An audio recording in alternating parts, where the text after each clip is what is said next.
Hello, everybody. Happy Valentine's Day. Happy Friday. For some of you who don't celebrate Valentine's Day, oh,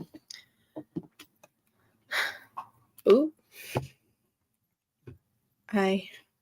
All right. Um, hi, Tiff. My butt. I'm gonna have to fix you. It's not hitting that like button. Don't cause the thing. It's hitting that like button. But yeah. I'm gonna do a short stream. We're gonna talk about updates on cases we talked about, and then we're going to talk about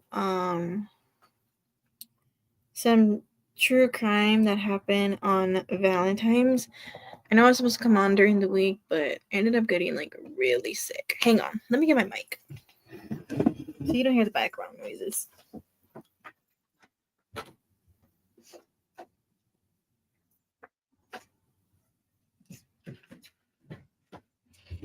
Oh, hang on. Ow. Testing 1 2 3. Testing 1 2 3. Okay, great. Oh, my flowers. Anyways, yeah, I was supposed to go on during the week, but I got like really sick, so I didn't get to go on. But I was like, you know what? Let me go on today. And hold on, let me clip my mic to make sure. Sorry, hang on.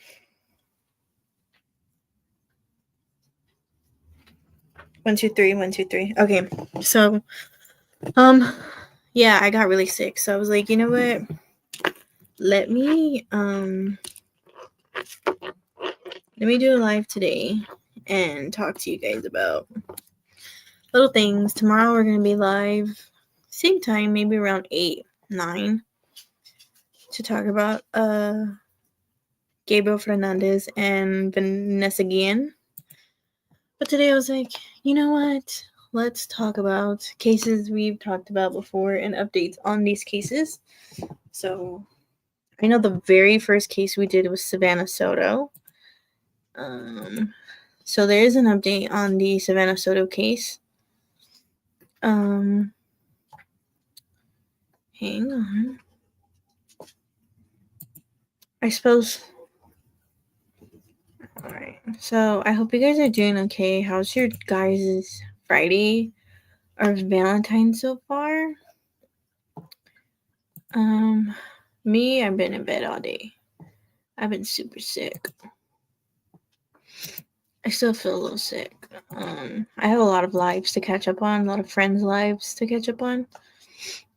But yeah, I'll probably do that tonight. So let's talk about Savannah Soto and the updates on Savannah. March 31st is when Mertra Romanos and Ramon Preciado go to court. Remember, March 31st, literally next month. So far on Christopher, there's nothing from what I've seen. And what am I clicking? God dang it, I'm almost clicking something. Hang on. Let me go back to where I was. Alright. There we go. So let's read this article. It came out last month in January. Defense attorneys seek updates in Savannah Soto Matthew Guerra capital murder case. Right, this is 2025. Yeah, okay. I forget what year we're in. So the defense attorneys on the case are now asking for updates of prosecutors as no movement has been made for over a year.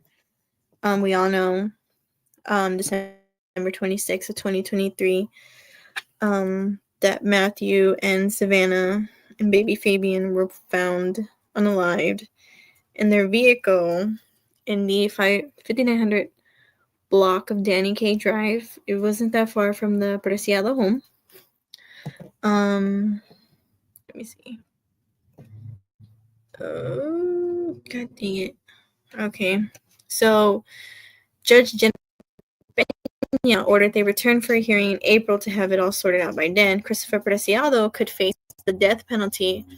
As of yet, the Bexar County District Attorney Office has not announced a decision on the case. So I think they go back in April, but I know family said March 31st. Mertra and Ramon have a hearing.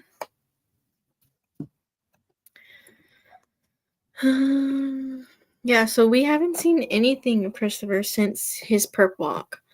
We've seen Mertra and Ramon. They've done little bond hearings. I think I don't know who's making that noise. I think Mertra actually got one, and then she got denied another one.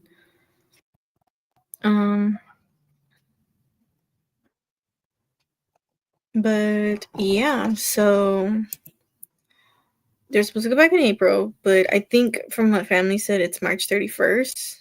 They have to go back. So, either way, I do want to go to the courthouse and stream it. I want to show you guys like what's going on outside the courthouse and everything. Next case we talked about was Suzanne Simpson.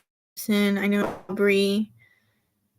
Let me look up Suzanne. If my thing ever loads.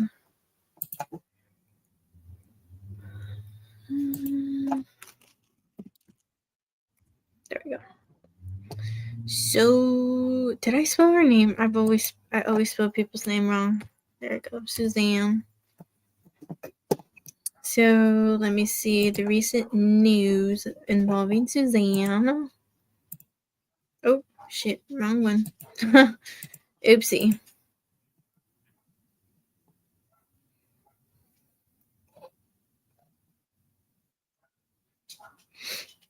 Okay, so we have a video. I think this is a video, right? Okay, yeah, let's watch this video.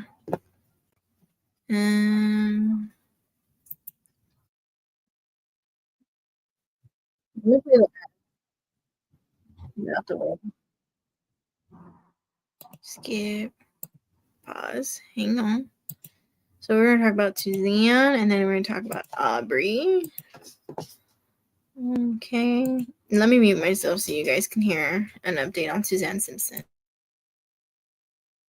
The San Antonio man accused of killing his wife and hiding her body appeared in court today. Brad Simpson faces a murder charge in the death of Suzanne Simpson, who disappeared about 4 months ago. Today, a judge reset Simpson's hearing for another 30 days, while attorneys on both sides wait for more evidence documents from the Texas Rangers. Now, this was Simpson's first hearing of the year. He was first arrested back in early October after a neighbor reported he and Suzanne had been in a physical struggle before she went missing. Investigators say surveillance videos, cell phone data, and other witness accounts ultimately allowed police to bring the murder charge against Simpson. And just last week, James Cotter, the man accused of trying to help Brad Simpson hide a gun, was in court. He asked the judge to lift a travel restriction against him. The court did allow that, so Cotter can now travel for work in California and meet with his family in Oklahoma, but he'll stay on GPS tracking as part of the deal.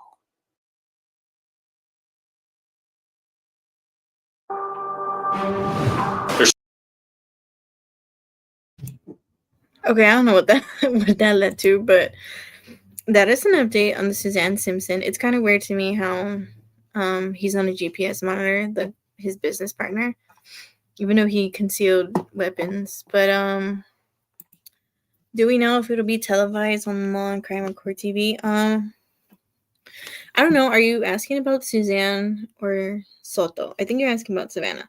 I don't know. Last I heard that it wasn't. Somebody actually called the courthouse and said it wasn't going to be televised just because it's such a high. I think from what they said, it's a quote unquote allegedly a high popular case, so they're not really going to show it.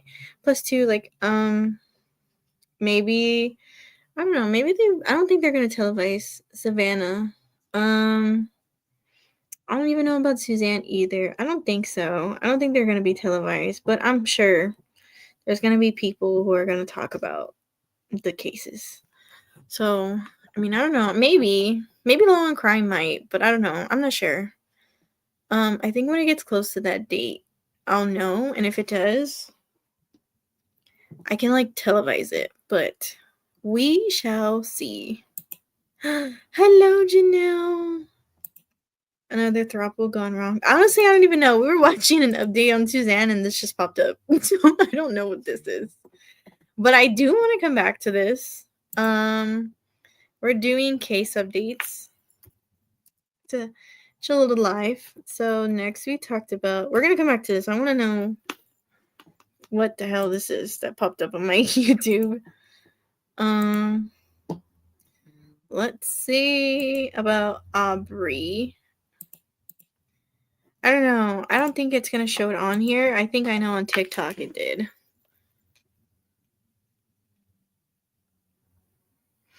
Let me see.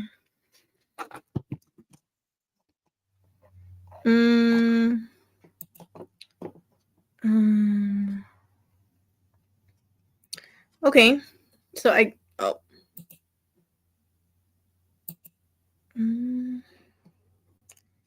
right, so there is, I guess, something. I know on TikTok somebody said I don't want to see that ad. So this was a few days ago. But allegedly Aubrey Wright's mom is gonna sue the middle school district. So I know I saw this on TikTok. So I'm sure. Know about it. Heather Wyatt, whose 13-year-old daughter Aubrey. I don't know if I can show it because I don't know who this creator is. Okay, I guess. Okay. Heather Wyatt is suing the Ocean Springs School District, alleging that her daughter Aubrey Wyatt was bullied for 4 years in and out of school, leading to her ultimate unaliving at the age of 13. Wyatt has filed the wrongful death lawsuit in Jackson County Circuit Court, where she is seeking an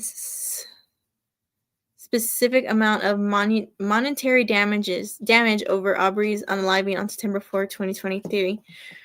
Her death, the lawsuit says, has caused her family intense pain, suffering, and loss of companionship. Her mother accuses the school district, superintendent, school board, and others of negligence and violating state and federal laws aimed at protecting students from sexual assault and bullying. So when it comes to this that I just highlighted, on TikTok, I don't know if it's true or not. Again, Aubrey is not here to say whether it is or isn't, but I did see a lot of things where it says she did say she was allegedly that she was actually assaulted by another boy from her school. So and of course allegedly we all know she was bullied for years. That's why she ultimately and sadly took her own life. I don't condone bullying. I don't like bullying. I've been bullied. I've had friends who've been bullied and almost took their own life. But from what I heard on TikTok, I don't know if it's true. I mean, if Heather talks about it, maybe it'll answer our questions. But allegedly, she said she was actually assaulted. It's so sad that she was, and the fact that she was bullied, it's so sad too. And the fact that the school didn't do anything, not even like tell the other girls who were bullying her, like, hey, even stop the bullying. It's sad. I mean, it happens all over America. Bullying does happen a lot. It happens even outside of school. It happens at work. Senior citizens even encounter it at senior citizen places, except it happens with their, what are they, like the people that work there, not their caregiver. Is it their caregivers? Like the people that work at the retirement home. I think it is caregivers. Well, there have been reports of them being bullied by them online. There's reports of bullying, doxing, especially on YouTube. But yeah, the bullying included, but was not limited to verbal abuse, threats, humiliation, cyberbullying, physical altercation / assault, sexual assault, and being punched in the face on 2 occasions and social exclusion, the lawsuit says. That, yes, there is pictures on TikTok of Aubrey's. They kind of, I don't know if, I think Heather put the messages on there, if I'm not mistaken, and then people just shared it all over TikTok. But there is pictures of Aubrey where she was hit in the face and she was telling her mom, like, oh my god, look what one of my bullies did. They do mention the names of the bullies, of the 4 girls. I'm not going to mention their names because, one, I could be sued because they are minors, and 2, I could be sued. So I could get sued if I say their names, but it's all over TikTok. And I mean, they're going to have to sue all those TikTokers too, because even the TikTokers, like the TikTok creators, they leaked the 4 girls who were bullying Aubrey. They leaked their real address. They leaked their parents' workplace and address workplace. They leaked a lot of things. Yeah, TikTok really blew up and really went deep into who these 4 bullies are. Heather Wyatt, then an elementary school teacher in the district, and her daughter reported the abuse and bullying to school officials, the lawsuit says, but it never stopped. Since her daughter's unaliving, the single mother with 2 living children, so she does have a older daughter. I think she's, I want to say 18 or 21, and she has a younger boy, has spread her story on social media, attracting a legion of followers.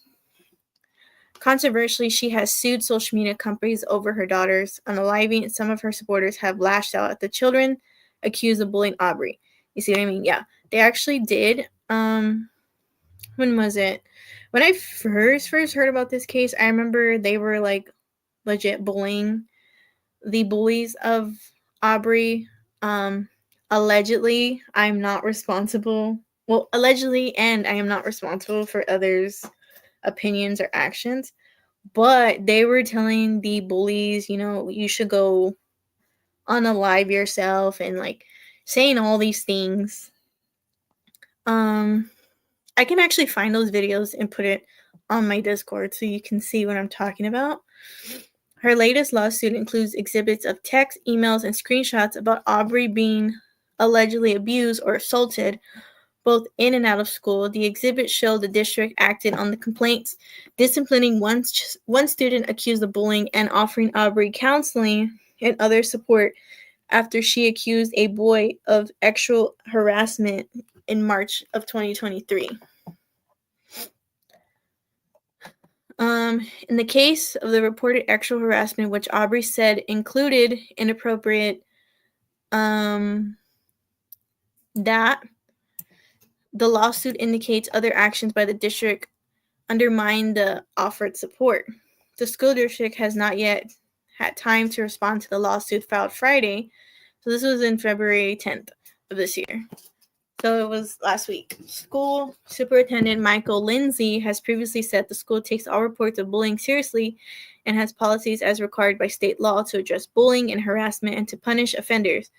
He has said district officials can't discuss disciplinary actions taken against individual students.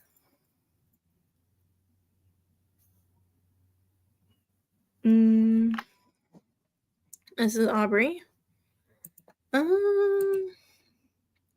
LOL, fair, but they should be named and shamed. Bullying should never be protected, in my opinion. But yes, they are minors. Yeah, I mean, if they weren't minors, I'm sure everybody would expose who they are. But since they're minors, I know we can all get sued. So, I know one TikToker. Well, a lot of TikTok creators have been talking about their names and everything, and some of them have gotten lawsuits, others haven't. But I'm just like, okay.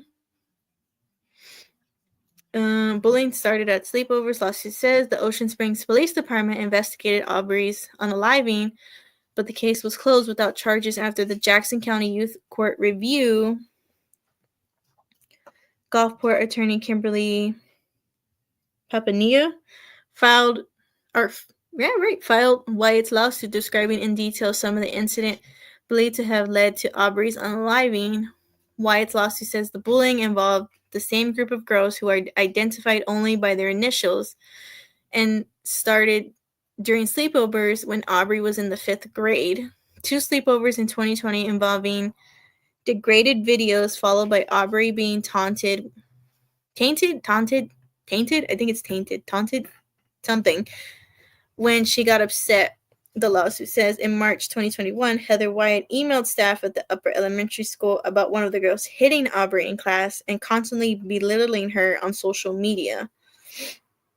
And at school, the teachers expressed concerns of the following emails, while the assistant principal said in the email that the other student has received consequences. What was that? What kind of word did I make up right there? For harassment. The lawsuit also detailed incidents from 2023 when Aubrey was in middle school. She was being harassed on social media while at school, the lawsuit says. Hold on, I'm getting... Oh! Hello! Oh. She repeatedly asked the girls to stop harassing her, and her mother talked to her talked to their parents, the lawsuit says. When Aubrey would notify teachers and administration, the lawsuit says the bullying would get worse and she was called a snitch. I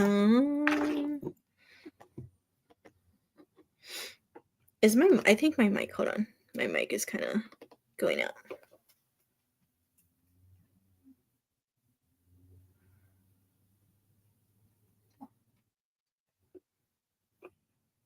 Sorry, my mic was like acting up. So the actual harassment alleged. So, before I go further, I do have to do this. Everything I talk about is for educational and entertainment purposes only. Everything I say is all alleged and in my opinion. I get my news facts from trusted resources and reliable sources only. I'm not responsible for others' actions, opinions, or wording. I have to say that just in case, some troll comes in and is like, I'm going to sue you because you didn't do your... No, please don't sue me. Aubrey also was allegedly actually assaulted in March of 2023 by a male student at Greyhound Stadium where the school's football team play. The lawsuit says the boy grabbed her phone, demanded a kiss to return it, and then touched her inappropriately, the lawsuit says. At the time, Aubrey filled out an actual harassment complaint, and the district offered support, including counseling. But the lawsuit also says school officials questioned Aubrey without her mother present. Oh, okay, that's kind of... So yeah, whenever they're under 18, that is true. They do need to have their family when it comes involving... Even when it involves bullying, actual harassment, your parents do need to be there because they are underage. Doesn't matter if it's at school. No matter what, they have to have a parent with them.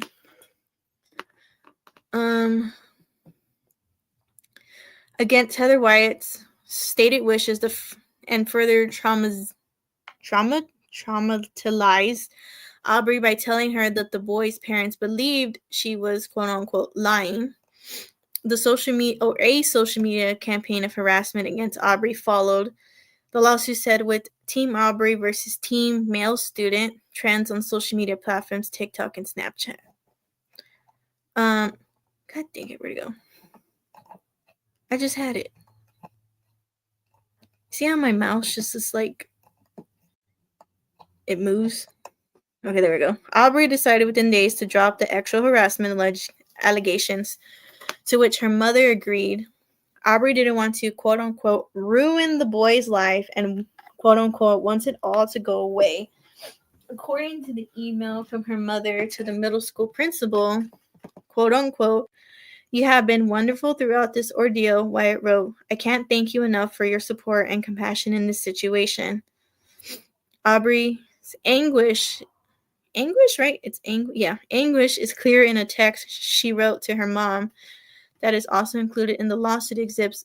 Although the date of the text is unclear, she wanted to move, she said, because nothing was going to change. The teenager added, quote, "I truly become so suicidal during the school year. I just want to be happy. I don't want it to be like how it is. I know it's hard on you. That is why I try not to say anything about it. But it's truly draining." And there's Aubrey. So in weeks before Aubrey took her on the live, the lawsuit says she continued to be bullied. Her mother found her unalive in her bedroom the morning of Labor Day 2023. Heather Wyatt took a leave of absence from her teaching job after Aubrey's unaliving, and after returning for a short time, she decided to resign. She has spoken out from the beginning about Aubrey being bullied, and some of Aubrey's friends even protested bullying outside the middle school. Wyatt also has spread an anti-bullying and suicide prevention message on social media. On TikTok, she has amassed 2.6 million followers and has raised almost $125,000 on GoFundMe for legal fees, and asked in July 2024 that any further contributions be sent to her via. So she was just receiving money for her legal fees, because I know she went to court. We talked about it. The judge did silence her because the parents of the bullies said that Heather was lying, and so was Aubrey, and the judge did silence her. He told her she couldn't post on social media, she couldn't talk about Aubrey's story, but everybody on TikTok and social media became Heather and Aubrey's voice. I do remember that, and she did get back her social media, so now she is back on social media. She has been on social media for a few months. The judge ended up lifting that and said, you can have your social medias back. You can talk about your daughter's story. When it comes to that, in my opinion, I think it's wrong for the other parents to do that to Heather, because if it was their kids and they got silenced by a judge, they wouldn't like it. Heather is being Aubrey's voice in the end of this, and I think the whole world would want to know what happened to Aubrey, just like any other people would. So I think, in my opinion, it was wrong for those parents to even try to silence Heather, and for the judge to even, for them to even take it to the court in front of a judge. But since it's been lifted, it's good, because now she can continue to talk about Aubrey and Aubrey's story. I know when Heather went to court to see if she would get her social medias back, it was filled with people, a lot of people. So sorry if I'm kind of sick, but yeah, it was. I don't think it's right for those parents to do that, to silence Heather. No, you're basically silencing Aubrey as well, because you don't want people to know their stories, her story. You don't want people to know. I mean, why are you silencing them for? Are you hiding something? Is there something you don't want us to know? I mean, even the parents, from what I've heard, I don't know, allegedly,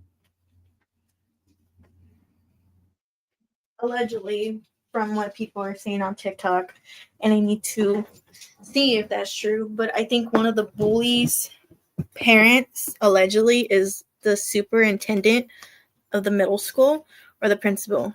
I think it's the principal. I don't remember, but that's what's been said on TikTok, allegedly.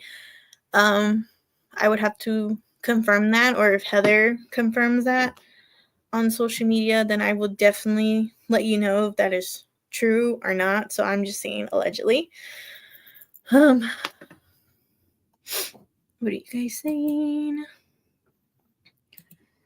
And some parents need to get out of the idea that their kids could bully. Yeah. So, bullying, from what I've heard, was so a lot of kids, I think we talked about it in the Amanda Todd, but a lot of kids bully because some of them were raised by their parents and their parents said, bullying's okay, when bullying is definitely not okay.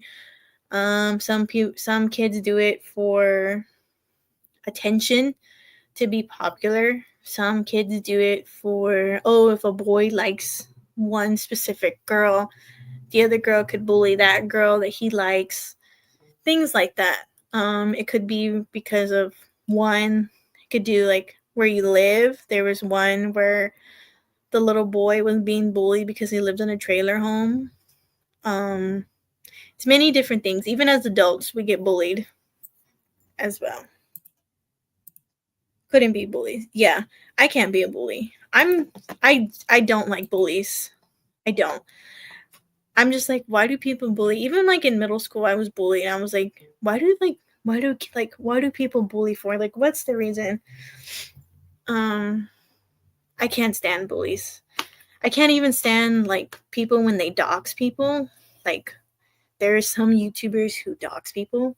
I'm like, why are you doxing them for? Like, damn, leave them alone. Like, you're putting their whole life out there for the whole world to see, for your subscribers to see. Stop doxing people. There's so much hate and crime in this world. We need to spread love and peace. And pizza. I don't know why, but I'm off topic. I really want some pizza. I don't know why. Aubrey, although Wyatt didn't mention that her lawsuit has been filed, she wrote Friday on Facebook, "My purpose has always been and will continue to advocate for justice, mental health awareness, and stronger anti-bullying laws so that no family has to endure the heartbreak mine has. If that passion makes you uncomfortable, perhaps you should reflect on why."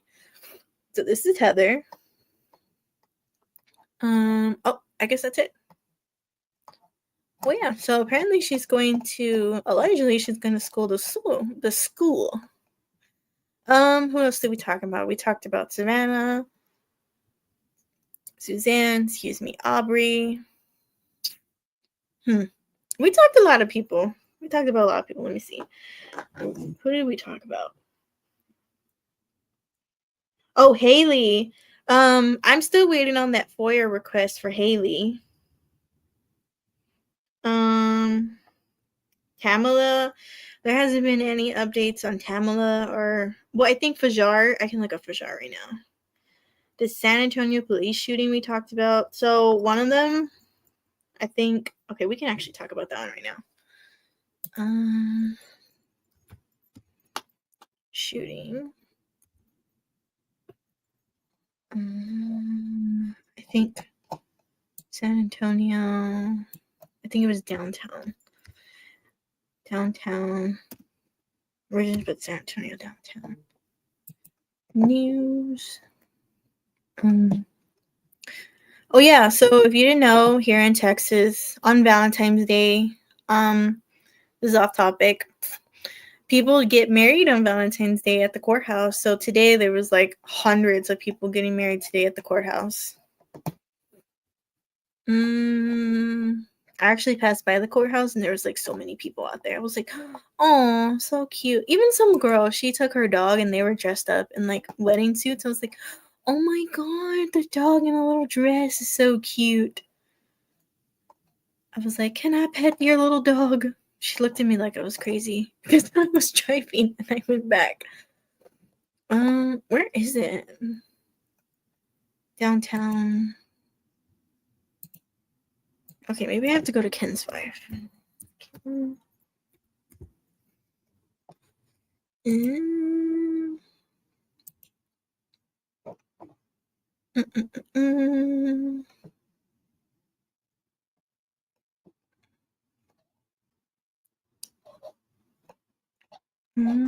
I just saw it. I don't know where it went.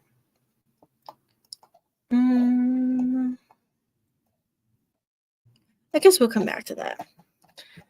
What I really want to talk about is some Valentine's true crime, because I fell into the rabbit hole too of Valentine's if my computer loads, of Valentine's crime, crimes and true crimes that happen on Valentine's Day. I was like, whoa. I always fell down in rabbit holes of cases. Valentine's. So let's talk about that. In honor of Valentine's, let's talk about some Valentine's true crime. I literally just typed in, my computer said no. I legit, if you're wondering why I'm in these articles, I legit put Valentine's Day true crime.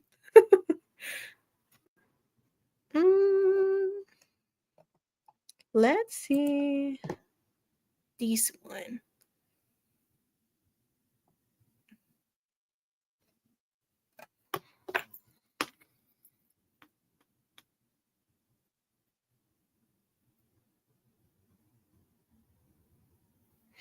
So let's see what is on here.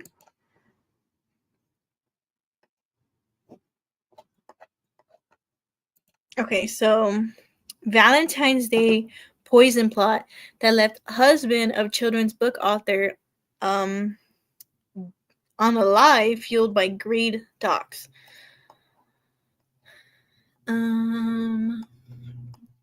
So, god dang it, do I need to sign up for this? Don't do me like that. Her name's Corey Ritchie's. Let me just look up Corey Ritchie's. Corey Ritchie's. Did you guys see that Megan Boswell, they found her guilty? When I saw that, I was like, heck yes, they should have found her guilty. I'm actually going to talk about Megan Boswell soon. I'm actually new to that case. I read a little bit of it. So,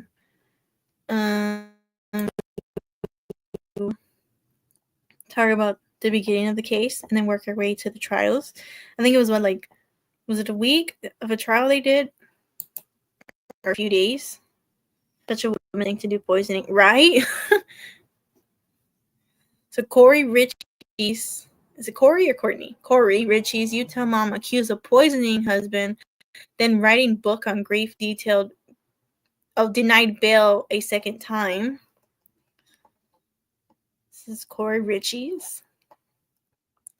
So a judge denied bail for Corey Ritchie's on Tuesday. This was in November of 2024, ordering the Utah mom to remain in jail until she goes on trial for allegedly fatally poisoning her husband in 2022. Ritchie's is accused of unaliving her husband with a lethal dose of ent at their home in a small mountain town near Park City. She has been under arrest since May 2023. Ritchie's wrote a children's book on grief called Are You With Me after the death of her husband and appeared on television to discuss her family's pain. Defense attorney recently filed a flurry of motions in the case. In addition to denying bail, the judge also denied the motion to sever attempt criminal homicide and aggravated murder charges and to expand the number of jurors from 8 to 12. The judge granted the defense the ability to expand the geographic area from which the jury could be selected and also dropped 2 DRUG charges. The judge also agreed to separate a real estate case against Ritchie's from her trial for murder.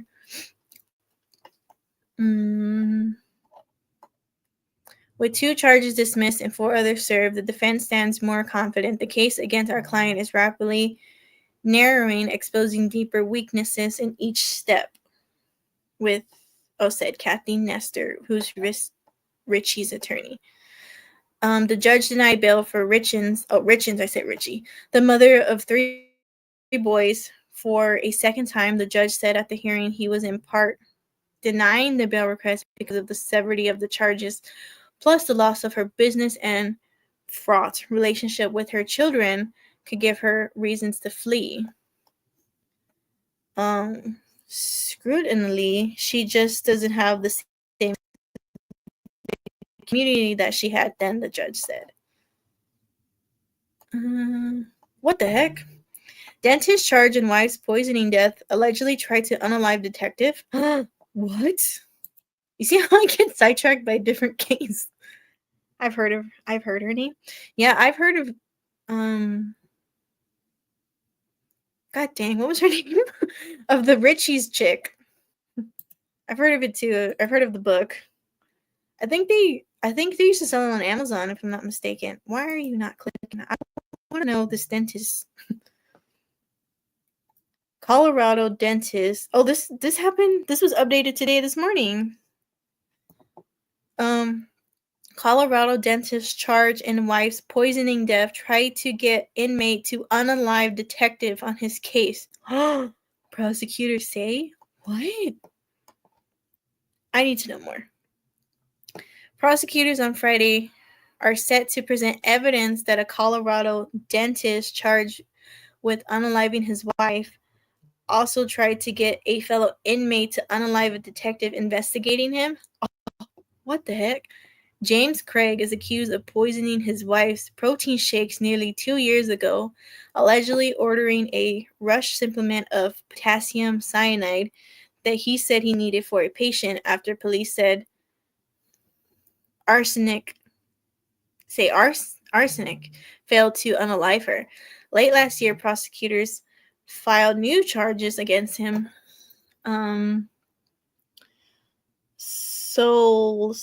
Solicitation, sorry if I can't say it, to commit murder. Murder and solicitation, there you go, to commit, well, the dang ad got in my way.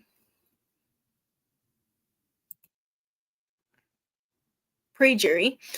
The charging document did not say who Craig allegedly wanted to have unalive, but police in Aurora, Colorado have confirmed the intended target of the alleged murder plot was a detective on the case. Prosecutors are scheduled to present more details of what they believe happened during the hearing Friday afternoon in order to convince a judge that Craig should be prosecuted for those charges during his trial. Craig's trial has been delayed and no due date set. A judge allowed Craig's latest lawyer, Harvey Steinberg,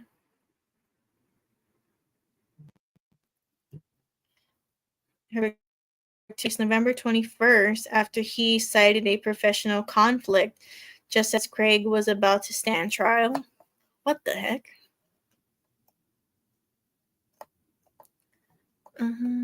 Craig has pleaded not guilty to first-degree murder and tampering with evidence. A telephone message left for Craig defense lawyers Lisa Moses and Robert Working was not immediately returned. Angela Craig, 43, died in March 2023 of poisoning from cyanide and what the heck? Tetrahydrozyme? Did I say that right? The latter of substance found in the over-counter eye drops, according to the coroner. Huh?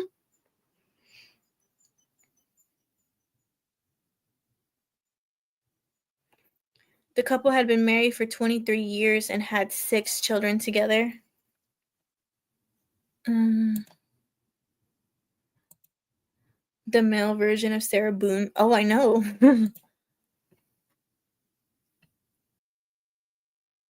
Pretty close. Oh, the eye drops. Craig has pleaded. Oh, I said that. God dang it. You see how my computer just went like loop? Okay, we're here. Prosecutors allege Craig tried to elaborate and convoluted approach and put the blame on his wife. In court documents, they said he asked another former fellow inmate to find attractive women who would agree to testify at his trial that he had affairs with him, and after Angela Craig found out, they helped her frame him. Huh? Wait, what? What? Go back.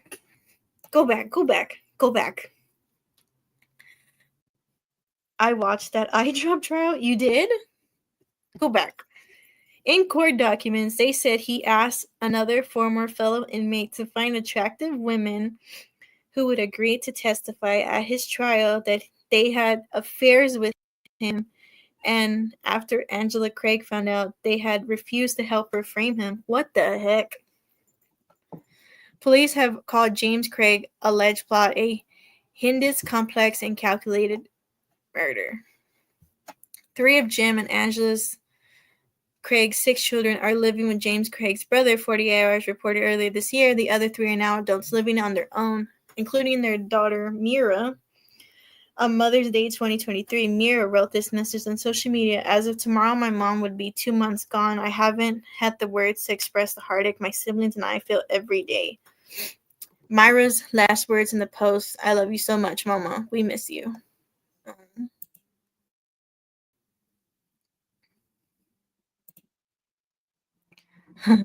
So he was trying to get pretty girls to lie for him.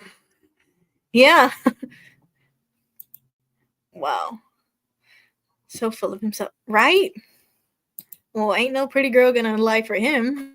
The heck? Ooh, what is this? Oh, I don't want to talk about that. It involves doctors with lust for murder suspected of killing 10 patients. What the hell? What's going on here, ABC or CBS? You got all the true crime stuff on here. What the heck? This was like 2 days ago, February 12th. German doctor with lust for murder suspected of unaliving 10 patients, investigators say. What the hell? What's going on here? Yeah. What's happening? What the heck? A doctor in Berlin who was first arrested in August on suspicion of unaliving 4 elderly patients is now suspected of unaliving a total of 10? What the? In 5 cases, trying to cover up the evidence by starting what the heck? By starting fires. Investigators said Tuesday. What the heck? This is freaking crazy.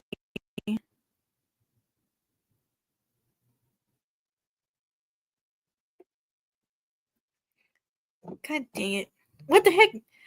UK nurse found guilty of kill. What the heck is going on here? Okay, I'm coming back to this case.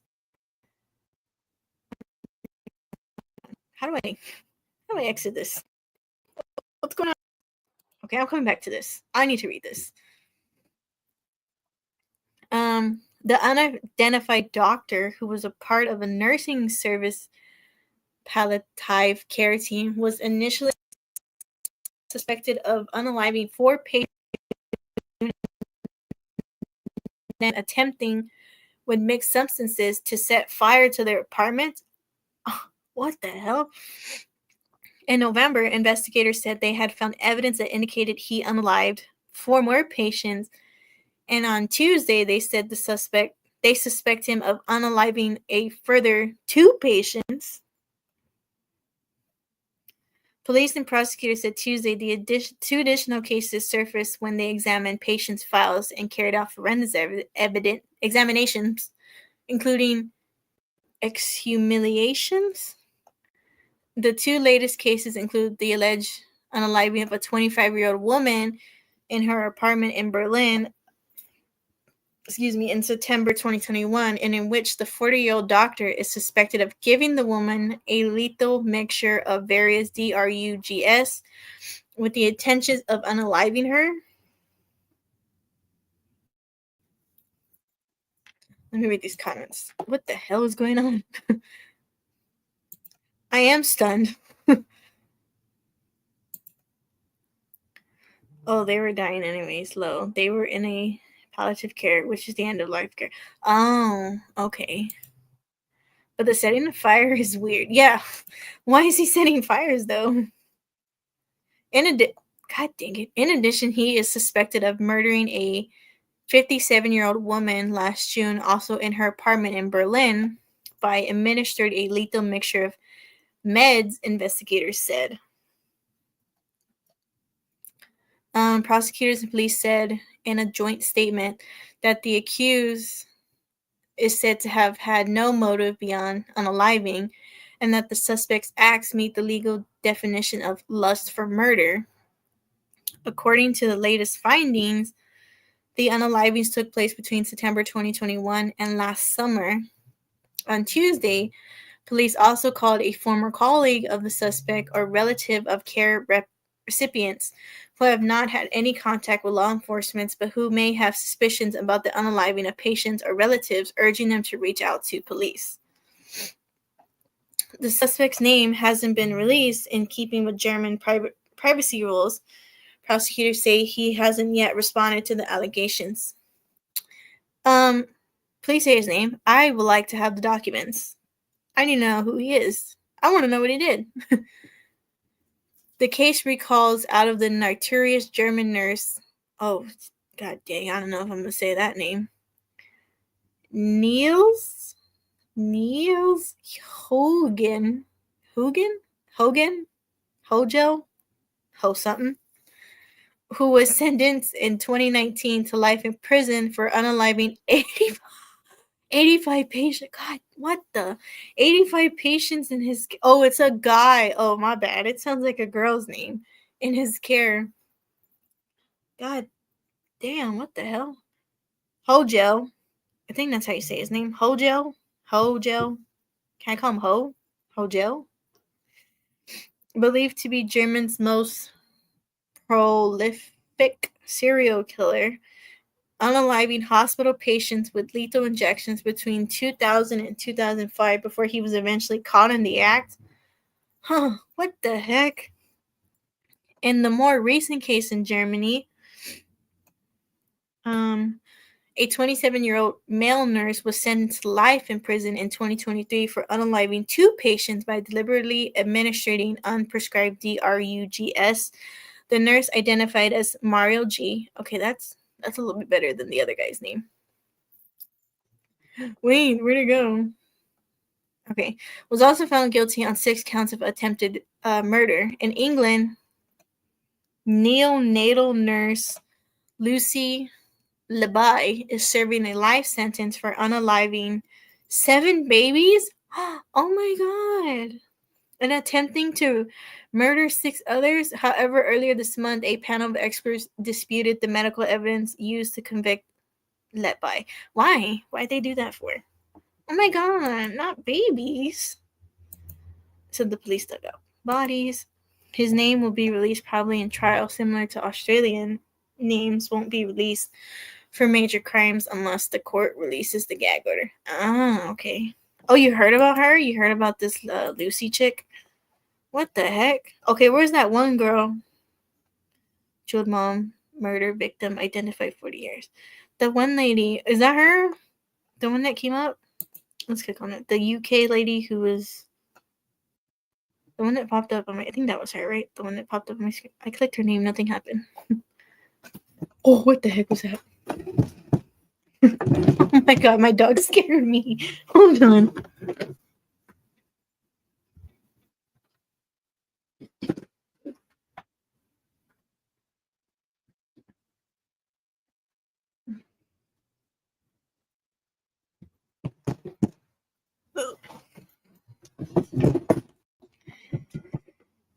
Yeah, I heard about this one. Oh, okay. So I guess... Oh, okay, there it is.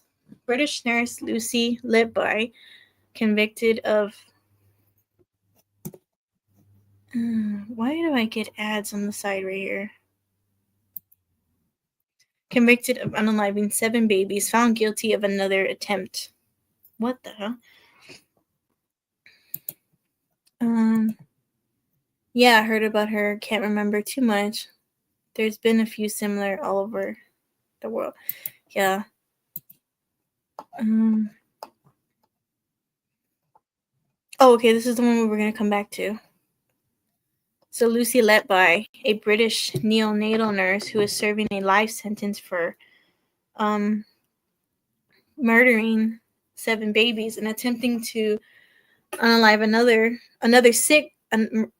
unalive 6 others, was convicted Tuesday of trying to unalive another infant in her care. A jury found that Letby, 34, tried to unalive a baby girl known as Child K In February 2016, at the Countess of Chester Hospital in northwest England, the previous jury had failed to reach a verdict on this case.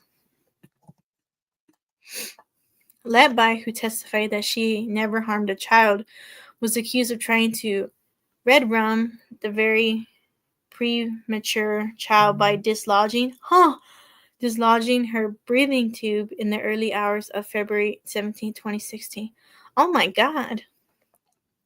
Senior prosecutor Nicola Wynne Williams alleged that Letby removed the baby's breathing support and the doctor found her standing by doing nothing as the child struggled. Oh my God. Williams said Letby removed the breathing tube 2 more times over the next few hours in an attempt to cover her tracks and suggests that the first dislodge was accidental. Huh? Give me 5 minutes with you. Just 5. These were actions of a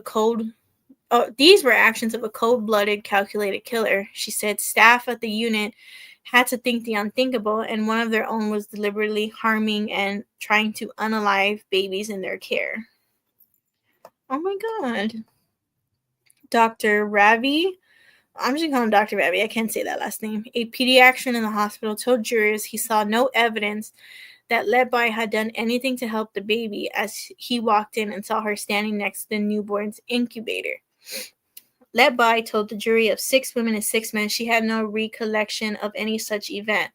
She denied she harmed child K and testified she had not committed any of the offense she had been convicted of. What? No. You can't backtrack and say that you don't remember.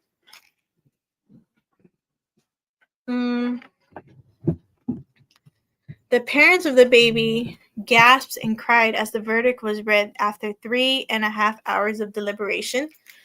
Letby showed no emotion. I think when people go to trial, not a lot of people who are being trialed show emotions. Look at Lincoln Riley's murder. He showed 0 emotions. The Manchester Crown Court found Letby guilty of 7 murders and 6 other attempted murders. After over 3 weeks of deliberation in August 2023, all of the deaths took place at the Countess of Chester Hospital neonatal unit between June 2015 and June 2016. During the 2023 trial, Letby was accused of deliberately harming the newborn infants in various ways, including injecting air into their bloodstreams and administering air or milk into their stomachs via nasogastric tubes. Oh my God. Letby is already serving a life prison with no chance of release, the most severe punishment possible under British law, which does not allow the death penalty. Only 3 other women have received such a harsh sentence in the UK. Oh my God. Let's see. Yeah, she is a nasty woman. Yeah, absolutely. Give me 5 minutes with her. They're told not to. They're told not to. Wow, I didn't know that. Let's see. What other Valentine's true crime is out there? Hold on. Had to take my mic off. Hello? Okay.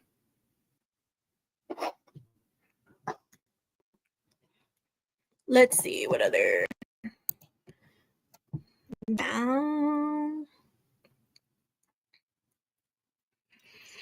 Same as Australia. Oh, it's the same way in Australia? Wow. I didn't know that. Let's see. What's in the news? And kind of emotion can't be used against. Oh, okay. I didn't know that.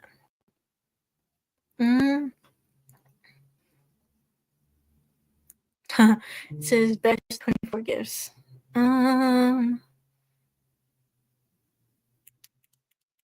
Let's see.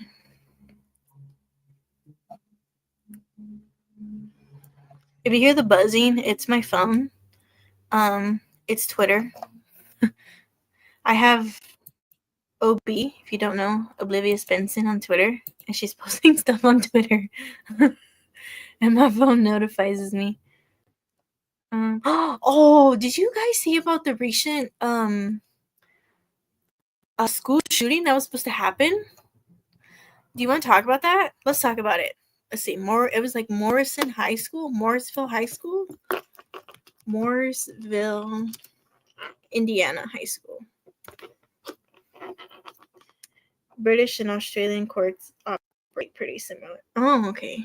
Let's talk about the teenager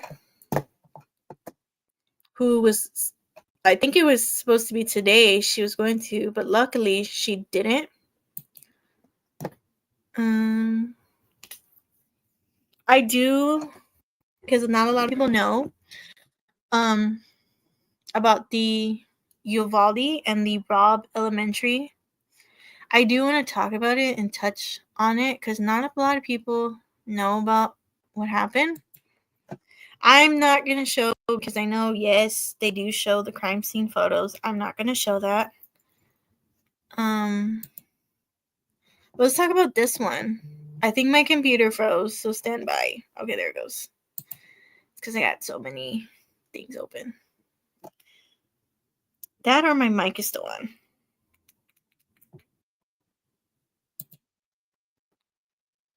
Okay. So the Indiana teen accused of plotting Valentine's Day school shooting was obsessed with the Parkland mass shooter, police say. So I think this happened yesterday, if I'm not mistaken. An Indiana teen who had an obsession with the school shooter who murdered 17 people exactly 7 years ago is accused of planning another Valentine's Day massacre, authorities say. Trinity Shockwell, 18, has been charged with conspiracy to commit murder and two terror, I don't want to say the whole word, related charges, according to Morgan County court records. CNN is trying to determine if Shockley has legal representation. Shockley is charged under the name Trinity, but is transgender and goes by the name Jamie, according to an affidavit obtained by CNN affiliate Wish. It's unclear which pronouns Shockley uses. The teen is being held in Morgan County Jail without bond. Police say Shockley has retained a lawyer and will be held before appearing a bond hearing Tuesday at 8 a.m. Casey Medley, chief deputy prosecutor from Morgan County, told CNN an affiant says Shockley was grieving the recent death of her mother and had been bullied at school after being hit by a drunk driver. Felt guilt after learning about the driver's unaliving and became fixated by mass shooters, police said. Huh? Wait, hold on, what? So, an affiant says Shockley was grieving the recent death of her mother. I get that because if you don't know, I did lose my mom. I lost her to cancer. Sunday would be 3 years that I lost my mom. So I get, we still grieved. We grieve for a long time when we lose our parents. But to shoot up a school and become obsessed with the school shooter, no. I don't like that. Had been bullied. So she was bullied after being hit by a drunk driver. Oh my God. And felt guilt after learning about that driver's unaliving and became fixated by mass shooters, police said. This is her. This is Trinity or Jamie. The appropriate cause affiant also detailed how fast of the work of an anonymous tipster, school officials and several law enforcement agencies may have thwarted a mass tragedy. So somebody ended up saying, she was going to do something, and they made sure it didn't. I am incredibly grateful for the quick response of our local, state, and federal law enforcement whose actions prevented that could have been devastating situation, Mooresville School Superintendent Jake Allen said. What did you say? So did I 9 years ago to cancer. I'm so sorry for your loss. Mine too. I lost my mom this Sunday 3 years ago. She had cancer. She had actually 3 types of cancers, my mom. It was weird. It was a whole weird. It was a lot of things when it involved doctors for my mom. We can talk about that on another live. So how authorities got tipped off. An unknown person called the Sandy Hook tip line. I forgot they had that tip line. Okay.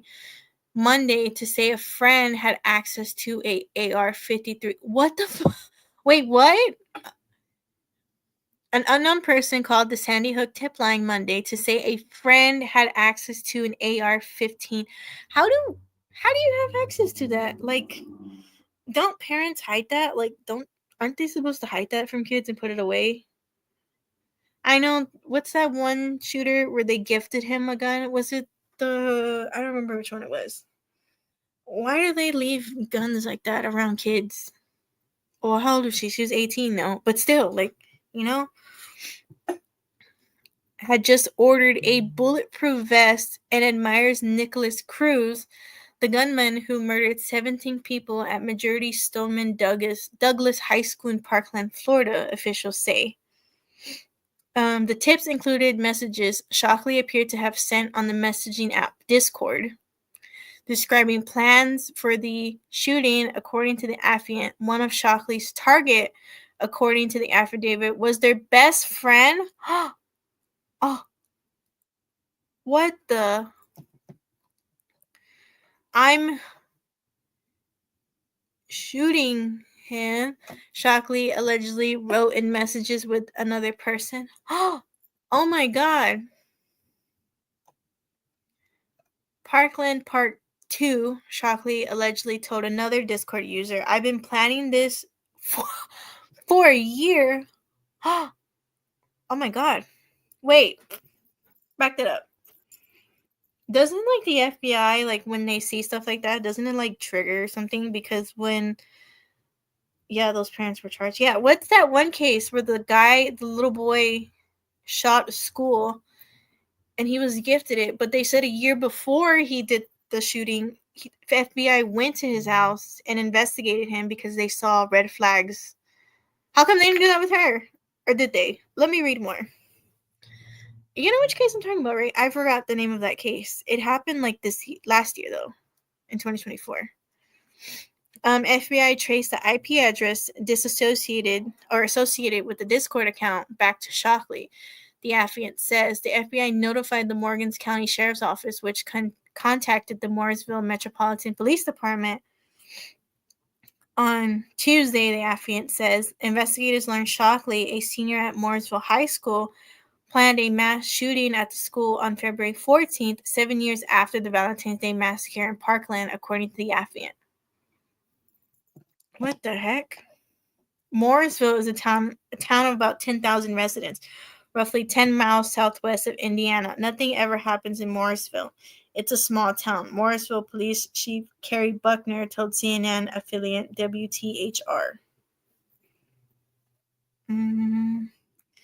To think somebody was plotting to hurt individuals of kids, future leaders of this country, or whoever is pretty disturbing. What the heck?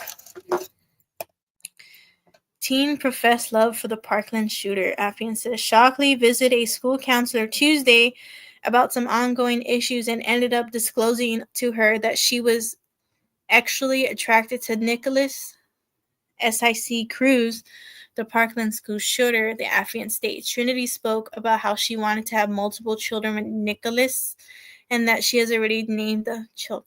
Oh, what the hell? Wait, what?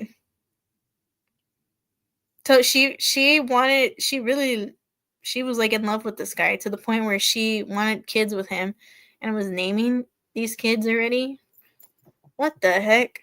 Did the counselor not put a red flag? Like, uh-oh. Like, you know? Cruz is serving a life sentence with no possibility of parole after he pleaded to murdering 17 people and wounding 17 others in the deadliest mass shooting at a U.S. high school. Shockley told the counselor about an obsession and actual attraction to Cruz and showed the counselor a heart locket necklace with Cruz's photo inside, according to the affiant. Huh? The counselor notified the school administrator Tuesday, and a proactive response plan was being scheduled for prior to the next school day. Oh, okay, so the counselor did end up saying, that is a red flag.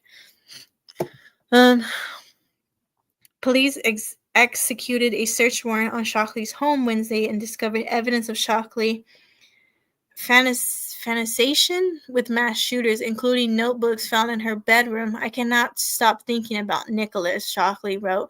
According to the affiant, why must he be so far? I love you, Nicholas. Oh my God. One wall of Shockley's bedroom was plastered with a collage of mass shooters. The affiant says they included photos of Dylan Roof, the white nationalist who killed 9 people at a historic church in South Carolina.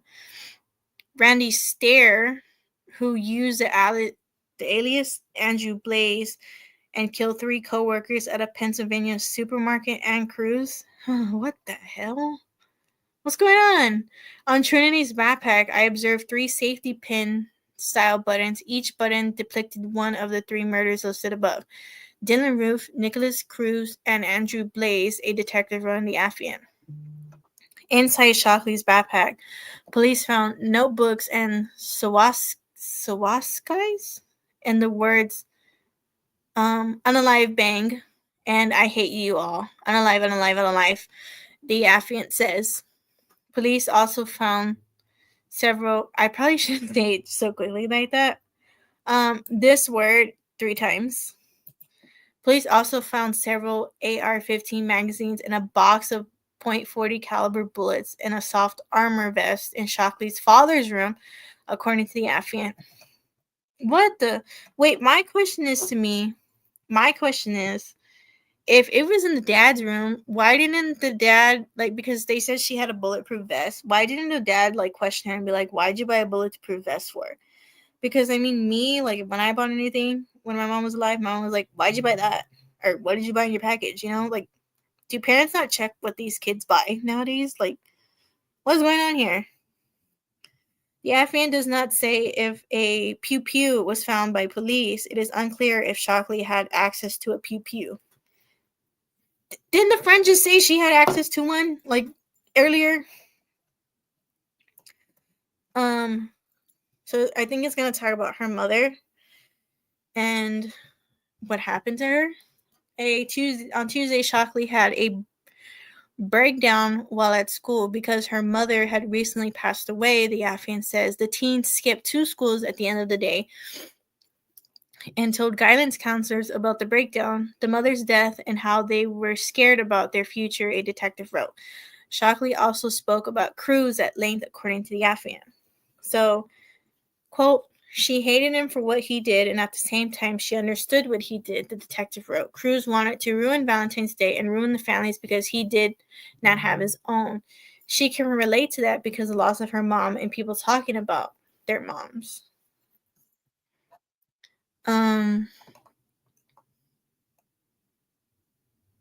Shockley also struggled with bullying and anger issues after being struck by a drunk driver, the affiant says. In October 2022, a Facebook post by Morrisville Police shows a photo of Shockley with officers holding a large yellow poster thanking the police officers who responded when Shockley was hit by a drunk driver. Also, this is her. Wait, so she was bullied because of this picture, or she was bullied because she got hit?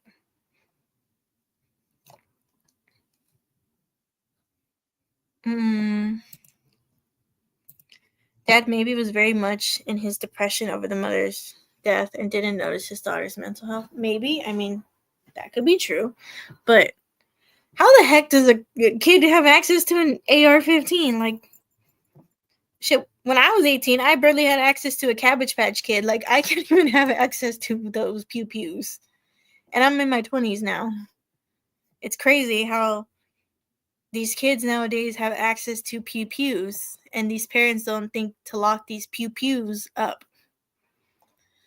But after Shockley learned the driver the driver had unalived himself, the teen felt blame for his unalive, according to the affiant.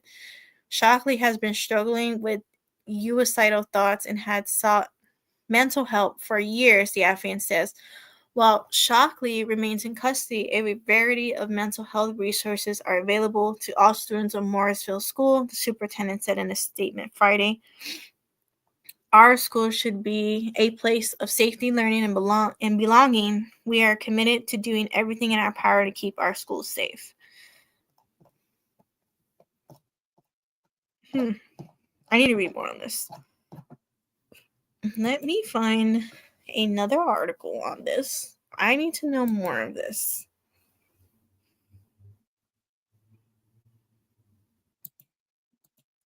Well, guns are a fundamental part of your country, and that's all I'll say on that. Yeah, it is true. I live in Texas. People don't call 911; they use their weapons, and I'm kind of like, whoa. Let's find another article. I want to know more on the dad. Like, I need to know more on this case. Let's go to a CBS, ABC. I always get them confused. CBS, ABC. So, Indiana teen arrested for allegedly plotting a mass shooting.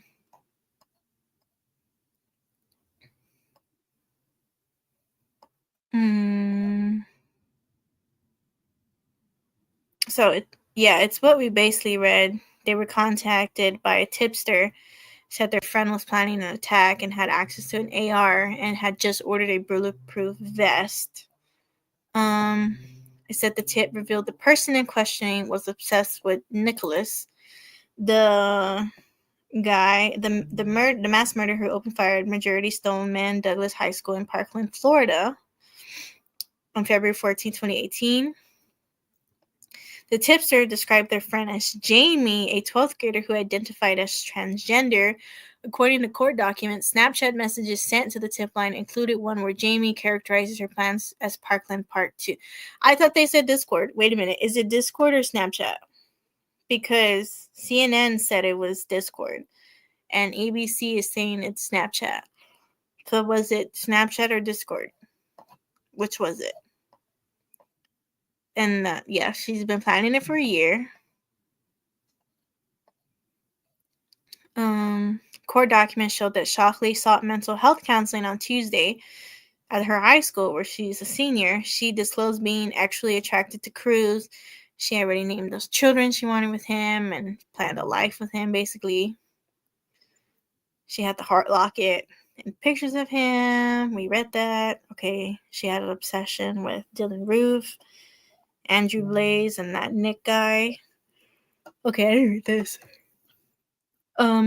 The teen's backpack was decorated with buttons of the killer's face, which also graced the wallpaper of her laptop, officials said.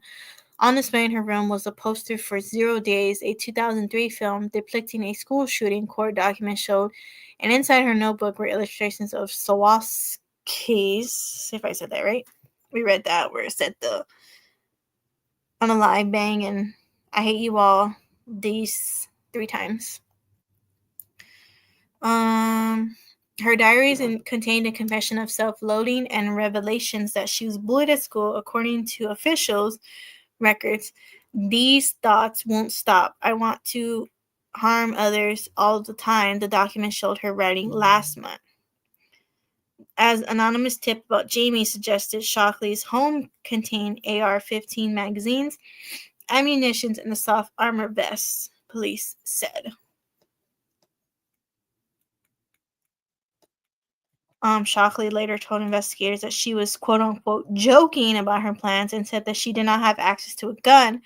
Court documents revealed, however, Shockley cited social media posts containing photos of the magazines flattering messages about cruising roof and threats to carry out a school shooting. How do you say you're joking, but yet you have... No, don't backtrack now. The Morrisville School District released a statement saying that it was aware of the arrest and that Shockley will not return to school. Well, she's not going to. She's in there for a long time.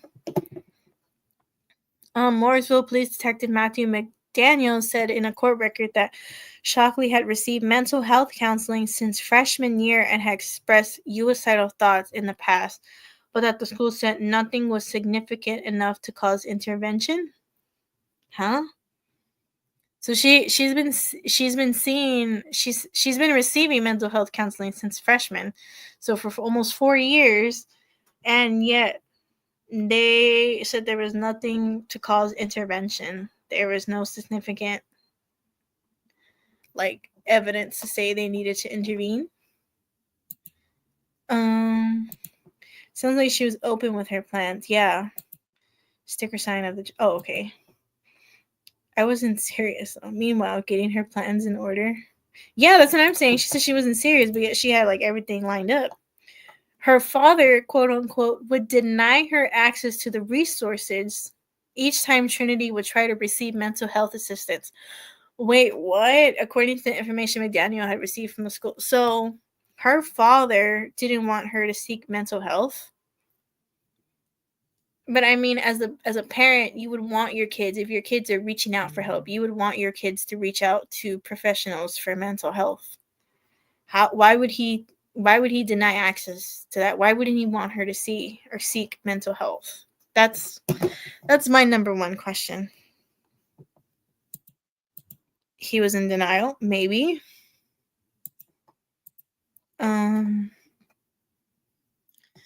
It was the school's understanding that Mr. Shockley did not believe in mental health treatment and did not take his daughter's condition seriously. Oh, okay. So this is what the dad said. From what the school understands, Mr. Shockley did not believe in mental health treatment and did not take his daughter's condition seriously. McDaniel said in the probable cause filing, explaining that when Trinity turned 18 last November, she signed up for treatment on her own.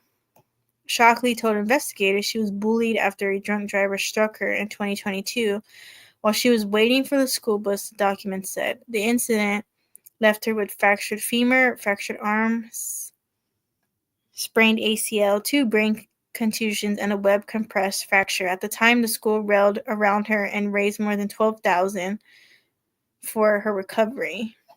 They have been really responsive, her Aunt Angela Adelminer told a local reporter on the time. They've been wanting to send cards and whatever they can do.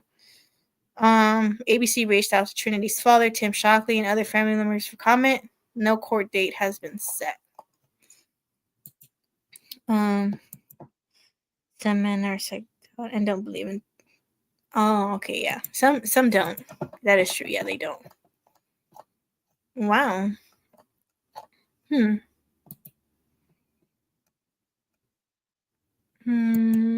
me see. Is there another one?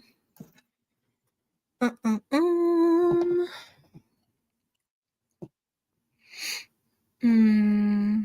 don't think so. They're pretty much all the same. Let me see what else is there. Yeah, no. Sorry if you hear that. It's me. I'm trying to turn my mic off. I don't want to turn off.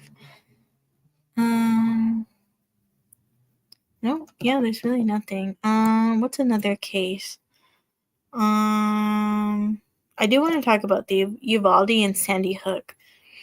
It's so sad what happened. All the school shootings, all the victims. It's so sad. My heart and condolences go out to the families.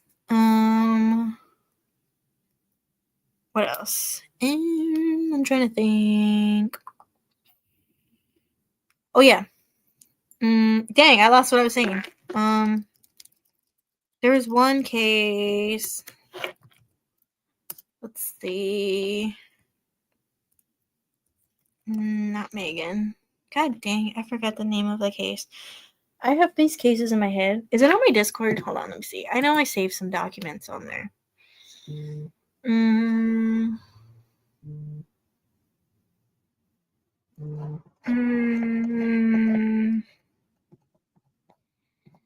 True crime.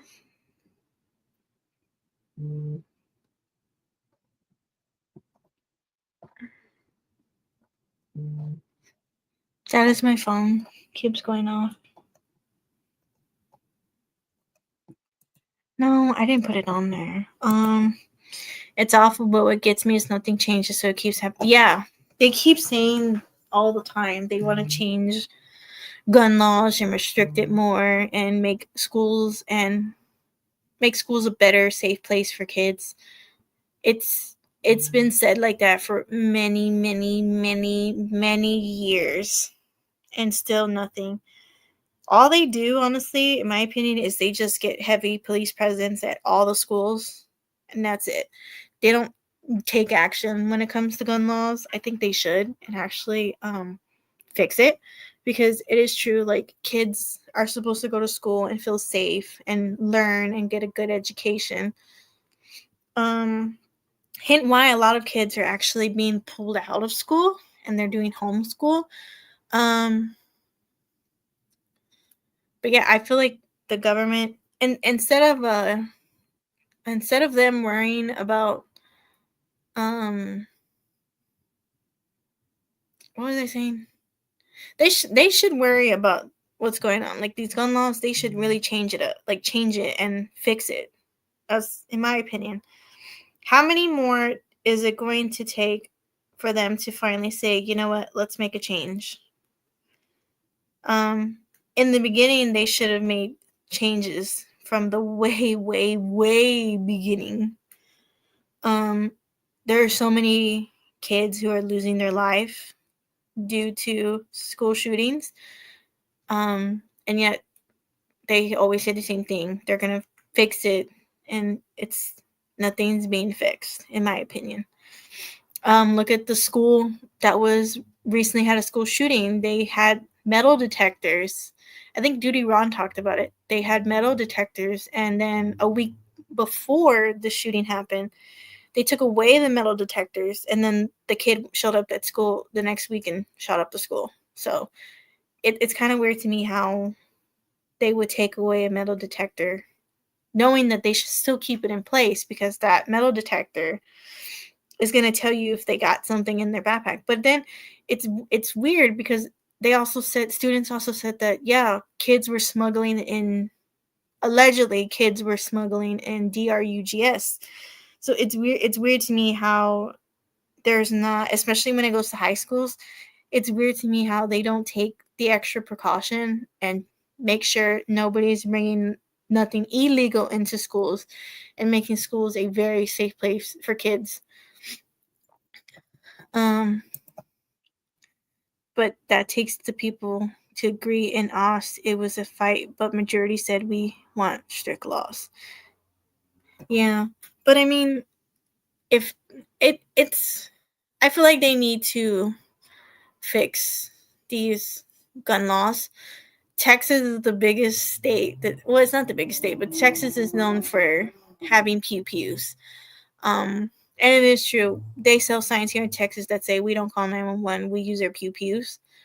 But then people are gonna do well, you're taking away my amendment rights of the rights to bear arms. But yeah, but you don't go and pew pew. You don't let your children go in pew pew schools. You don't go in pew pew grocery stores, because there is places where they go in pew pew grocery stores. Even hospitals. I mean, anywhere. Even like going to like the rodeo or the town fair, like people go in pew pew. Even on like New Year's Eve, people pew pew in the air. So, yeah, I think the government needs to have some The government needs to do something. What else? Oh yeah, what's this guy's name? Brandon Bears reveals Brandon Barnes.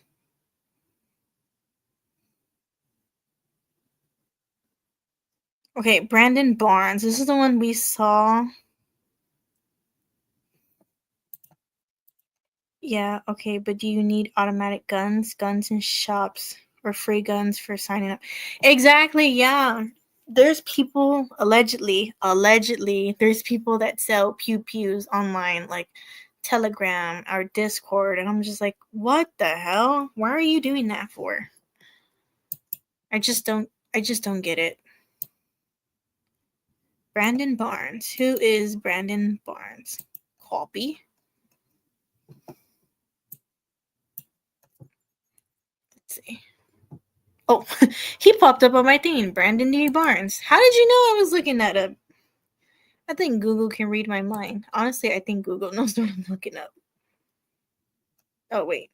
It's just Brandon Barnes. Who's Brandon D. Barnes? Okay, I don't know who that was. There it goes.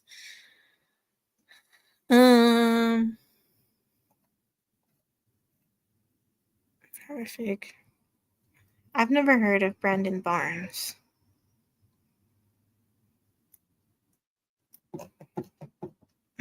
I guess we'll do the Court TV one.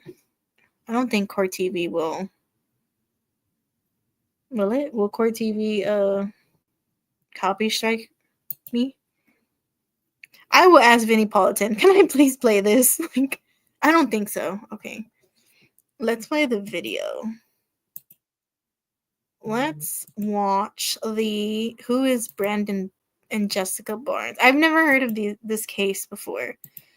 I would like to know who they are and what they did. So let's watch this.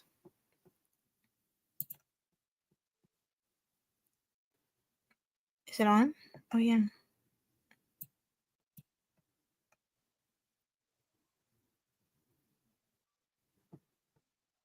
Oh, I guess not then. Oh, is it the trial? Oh, it's the trial. Okay. Well, I wanted to know who they were. Why did she pop up on my screen? Y'all guys heard of Ash Trevino? That's what I'm saying. Why is there no sound? Alright, then I guess I'll talk about it. So two women accused of helping a man dispose of his wife's body were in court Friday for a preliminary hearing. Brandon Barnes is charged with the murder of his wife, Jessica Barnes, who was allegedly strangled to death on August 2nd, 2024. Jessica was not reported missing until September 10th, and her remains were found 1 week later in the Twin Lakes area of Pickens County, South Carolina. While prosecutors said Brandon unalived his wife by himself, he allegedly enlisted the help of his lover, Kendall Mims, and as well as a third woman who lived with them, Victoria Tippett, to dispose the body of Mims and Tippett were both charged with accessory after the fact and obstruction of justice. On Friday, Tippett and Mims appeared in court without Brandon, who had waived his rights to appear before the proceeding began. Neither woman looked at the other during the hours-long hearing, and after which the judge found probable cause and bound the defense for trial. Pendleton police officer Steve Westcott took the stand and revealed new details about the murder and disposal of the victim's body. Westcott said Brandon unalived Jessica while trying to restrain her in a WWE move.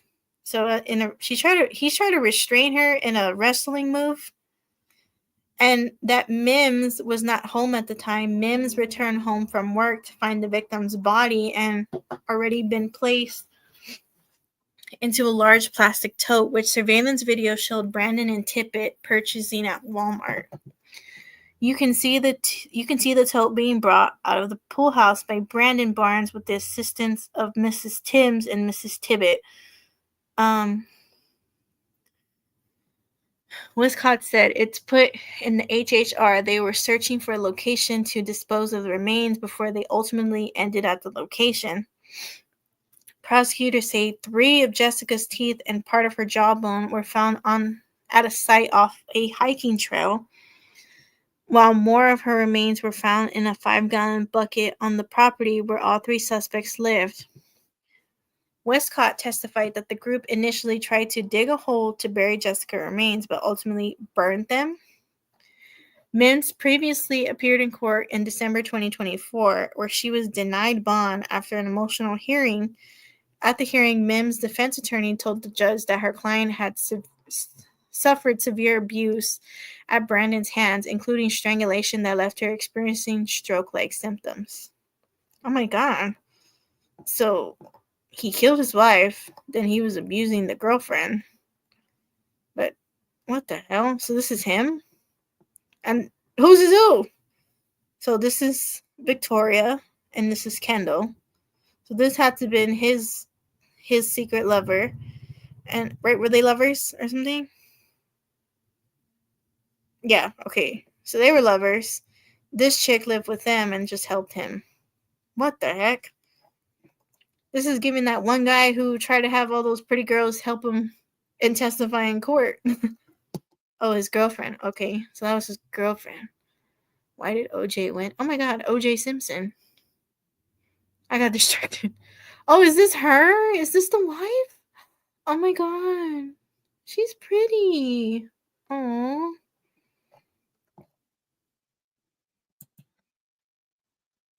Oh my God. I want to read on that.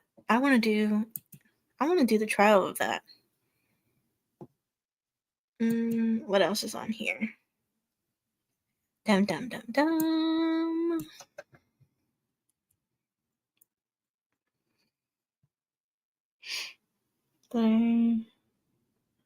Oh dang. I got all these. Oh, those. Let's see. Let's exit that.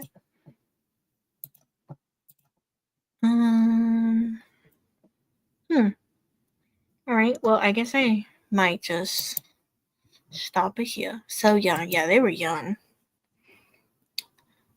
Tomorrow I do have the double live. I do have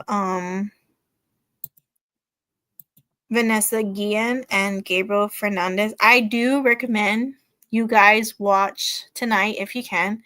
I put it on my Discord. It's underneath my true crime chat. It has their names, Vanessa and Gabriel. I do recommend you guys watch the two Netflix, if you have Netflix, the two Netflix documentaries involving Vanessa Guillen, who was a 20-year-old soldier who was brutally murdered. Her remains were burned, and then they ended up burying her remains. I do recommend you guys watch the Netflix documentary on her. I did try to dig up everything I could of Vanessa Guillen, but it being back in 2020, a lot of her news articles did disappear. I don't know why they do that in the cases. And I do recommend you guys watch the Netflix. This is not sponsored, by the way, YouTube by Netflix. I'm just saying, okay, YouTube. You watch Gabriel Fernandez, The Trials. It's on there. I recommend you guys watch. It is very heavy trigger warnings because they do show images of Gabriel when he was at the hospital and everything he endured. I cried watching it. It was so sad. But I suggest you guys watch it. Reason I'm suggesting is because I cannot show you what's being said because I can get copyright strike, and I think Netflix can sue me. Hopefully they don't, because I'm taking their content without their permission, and YouTube's gonna say I'm being copyright. So I do recommend you watch them both. Netflix has some good true crime. They do, right? They really do. So I recommend tonight, if you can, watch those two. It's I think it's Vanessa Guillen, What Happened to Her, and the other one is The Trials of Gabriel Fernandez. watch them because the stuff on there is very. It's gonna give you an idea of tomorrow what we're gonna talk about. I'm only going to show like the news articles and videos. I can't show you guys, especially with Gabriel, him being a minor. I can't show you guys what he endured and all the sad, horrific pictures that they show during the trial. I can't even find the trial. I can only find where they're being sentenced, his mom and the boyfriend. So I suggest you guys watch it. It's going to show you things that I can't talk about on YouTube or show on YouTube. Especially Vanessa Guillen. It gets real deep into it. So we are going to talk about that, and then when it gets into Gabriel Fernandez, it's gonna talk. It shows some of the trial. Now, I couldn't find any of the trials on YouTube. Only the sentencing one. We'll watch that tomorrow. But it shows snippets of the sentencing and the pictures they show of Gabriel and everything he endured, all the abuse that poor little boy endured from his own mom and her boyfriend. Um, it is sad because even the siblings talk about it. But besides them too, if we're talking about tomorrow, I'm going to talk about Anthony Avalos as well tomorrow. He is another little boy who had endured abuse by his parents as well. Um, I can't find the trials at all of those just because it involves a minor, so it's not going to show me. I think I can do a FOIA request on them. I think I'll do that with tomorrow Saturday. I can do it Monday and see if I can get just trials. But I do. Let me show you a picture of Anthony. Let me see.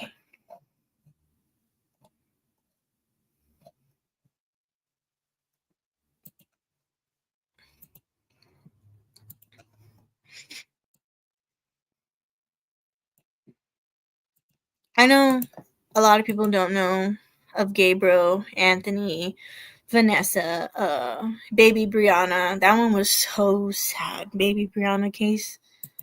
Anthony actually when it's weird. Okay, so when they were looking for Vanessa Guillen, which let's go back to Vanessa Guillen.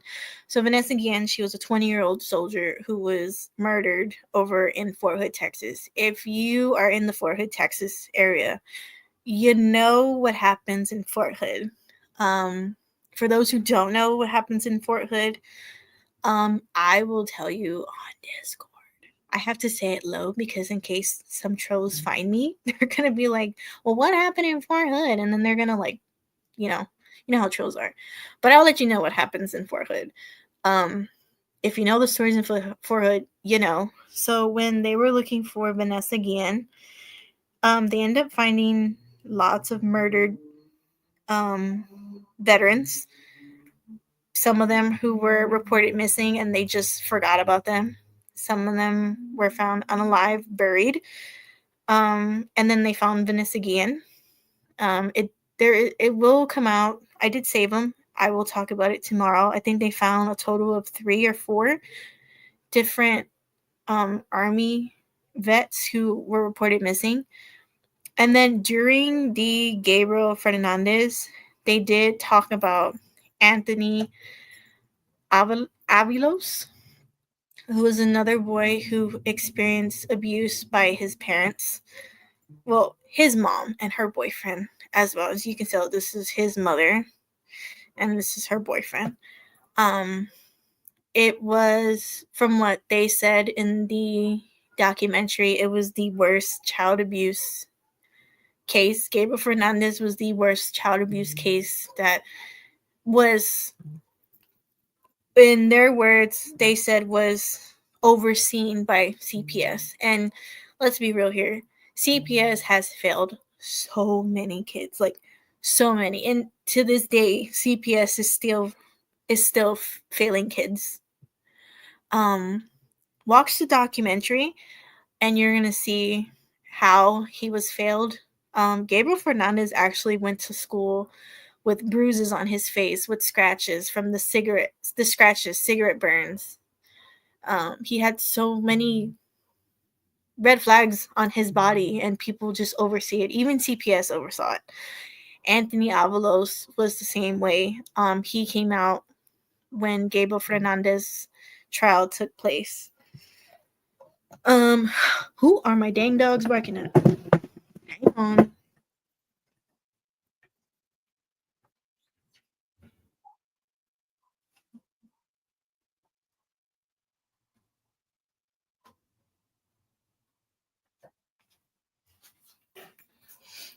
All right.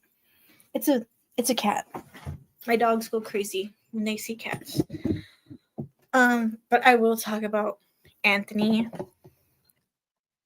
Avilos. Excuse me. I could talk about it a little bit right now. So he was only 10 years old when his life was sadly taken back in 2018 after he was allegedly being brutally beaten and tortured by his mom, Heather. This is Heather, 28, and her sicko partner, Kareem Ernesto Levi, 32. This is him, who have both pleaded not guilty to charges against them. He is such a cute little boy. Look at him. Oh my god. And this is her. She actually looks like Gabriel Fernandez's mom. I can show you a picture of Gabriel Fernandez's mom in a little bit. They're both pieces of shit. Especially the boyfriends. Both boyfriends in both cases. They're both pieces of shits. Relatives of the deceased boy have reached a settlement with LA County over the damning mishandling of Anthony's case, a judge said on Thursday. This settlement means that Hathaway Sakamore's Child and Family Services, aka, I guess they mean CPS, are the only defendants left in the lawsuit brought in July 2019. It claimed the country and multiple social workers failed to properly respond to reports of abuse against Anthony and his half-siblings. In the latest twist, court documents revealed the county assigned Barbara Dixon to work with the family despite allegations she failed spot abuse in the case of the 8-year-old boy, Gabriel Fernandez, whose case has turned into a documentary. Right here. The California State Board of Behavior Services placed Dixon on a 4-year probation, which started on March 31st, the LA Times reported. Dixon has claimed she did not notice any signs of abuse while working on Anthony's case. The Sun's US has contacted Dixon's legal team for comment. Gabriel was unalived after being repeatedly whipped and beaten by his mom and her boyfriend. When you watch the documentary, it's going to tell you the other things Gabriel endured from his mom and her boyfriend. It's also going to talk about his siblings. His siblings do come out and speak of what happened. They actually went to trial, so I think that's kind of why they don't show it on YouTube. According to court papers, lawyers for Hathaway Sakamore state the plaintiffs have no allegations of what Dixon allegedly witnessed or whether she suspected any abuse not already known by social services. Anthony's mom and partner were charged with first-degree murder after Anthony died in the hospital from a fatal bleeding on the brain caused when he was allegedly dangled from a height and repeatedly dropped from his head. Horrifying, this was one of the alleged torture methods that they are accused of inflicting on him before his ultimate passing, according to authorities. Those two faced a lot of torture. They even faced more.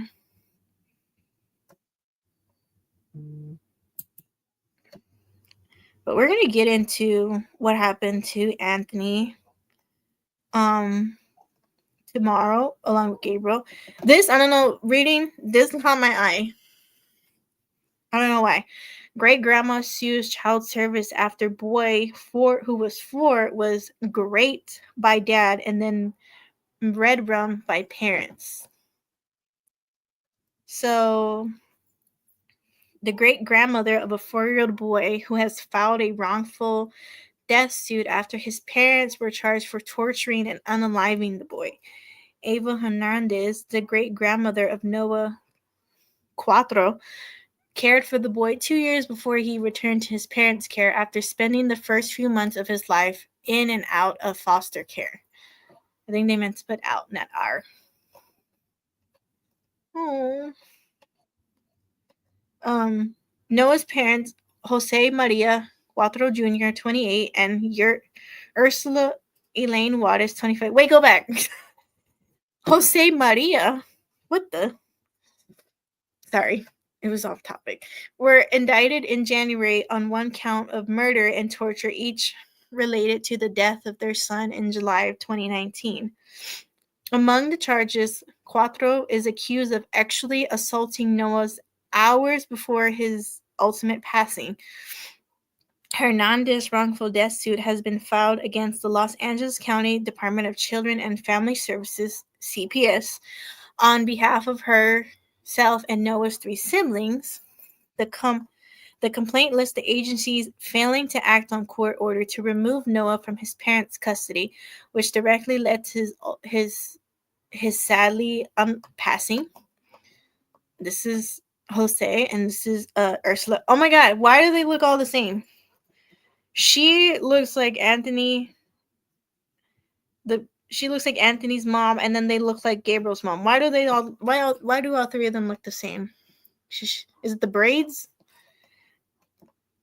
Yeah, sickos. They are sickos. It also alleges DCFS received multiple reports of abuse. Let me read that again. It also alleges DCFS received multiple reports of abuse. The suit names Hathaway Sackamore's Family and Child Services, a nonprofit organization that has worked with county providing mental health services, as a defendant. The complaint says the organization knew or suspected of the abuse happening but failed to report it. The complaint says the organization knew or suspected of the abuse happening but failed to report it. According to the indictment towards Cuatro and Juarez, Noah was tortured by his parents for over 4 months leading up to his ultimate passing. He sadly passed away. On July 5th, his parents took him to the hospital, claiming he nearly drowned in the swimming pool at their apartment complex. However, medical staff found signs of trauma on the boy's body, and he sadly passed away the next day. Hernandez told local news station KTLA that he was returned to his parents. He begged to stay with his great-grandmother. Help those who don't. Usually the way help those that don't need it. Yeah. Damn CPS. He would hold on to me and say, "Don't send me back, Grandma. I don't know. I couldn't do anything. I just had to send him back," she said. Several reports of suspected child abuse involving Noah came to light in March and April 2019. One report claimed he had gone to the hospital for bruising on his back. Following those reports, a caseworker filed a request to remove Noah from his parents' custody. While the judge granted the request, he was never returned to foster care. Hernandez's suit alleges that DCFS ignored the request, leaving Noah with his parents despite being at very high risk. Complaint says that if they had fulfilled the request, Noah could not have been harmed or continue to be harmed. Additionally, it claims that the caseworker threatened Hernandez after Noah's death, given she had been outspoken about DCFS. Additionally, it claims that caseworkers threatened Hernandez, which is his grandma, after Noah's death, given she had been outspoken about DCFS. Who is this caseworker that threatened his grandma? I would like to know who it was. Because first of all, why are you threatening her? She's speaking out because it is true. CPS does not do fucking shit for these kids who are experiencing abuse. They turned a blind eye. Like, come on now. Social workers told her that if she made public statements about her great-grandson's case or took legal action, she would lose the request of guardianship for Noah's siblings, according to the complaint. Who are these social workers that said that? And why aren't they being investigated?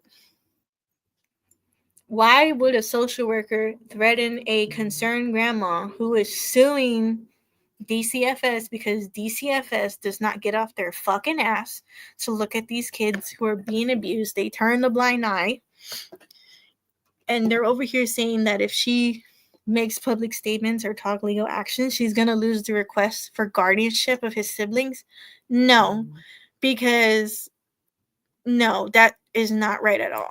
Whoever these social workers are should be charged, because you don't do that. You don't threaten somebody for making a public statement because DCFS is a fucking shit. Like, literally, DCFS, you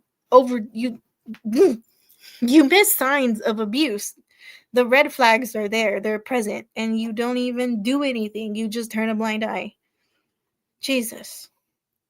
DCFS is also under fire in the case of Anthony Avalos, 10, who was tortured and killed by his mother and her boyfriend. In addition to the one count of murder and torture, Cuatro faces a count of assault on a child, causing unaliving and actual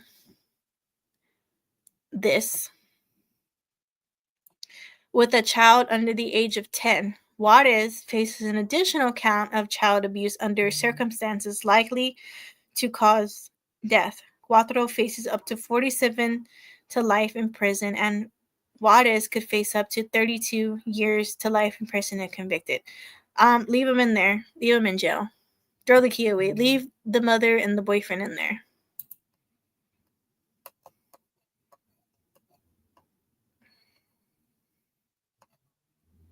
Just wow. The fact that social workers said that to his own grandma, who is trying to speak out on her.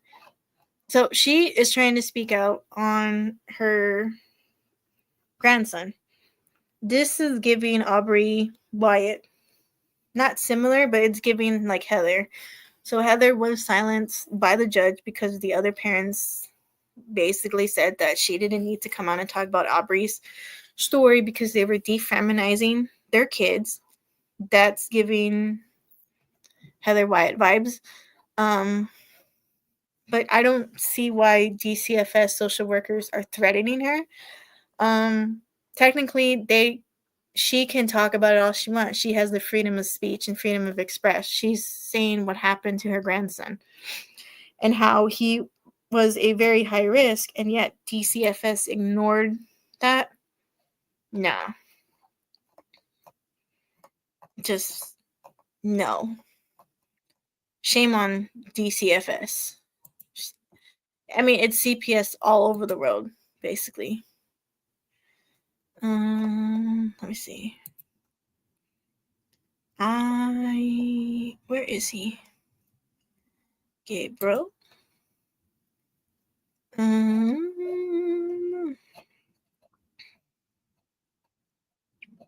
mean, I was gonna show you guys Gabriel's mother and the boyfriend. And then I'm gonna show you something else of Gabriel. And I don't want to show you too much because we're gonna talk about it. I don't know if I can show you that.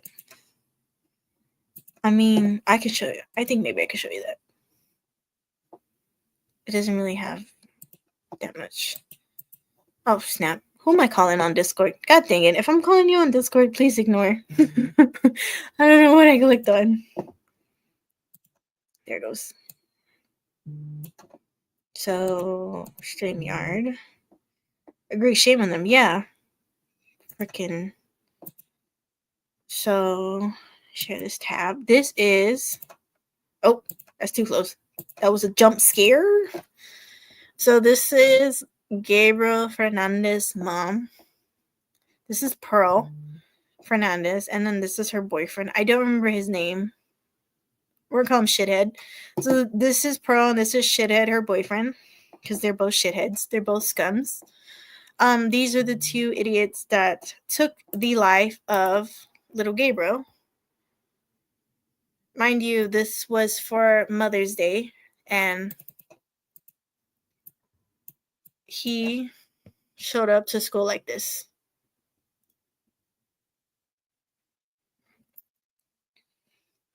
With the black eye. You can't see it, but he has some scarring. Some of his teeth were actually he was beaten so bad that some of his teeth were gone from his front teeth.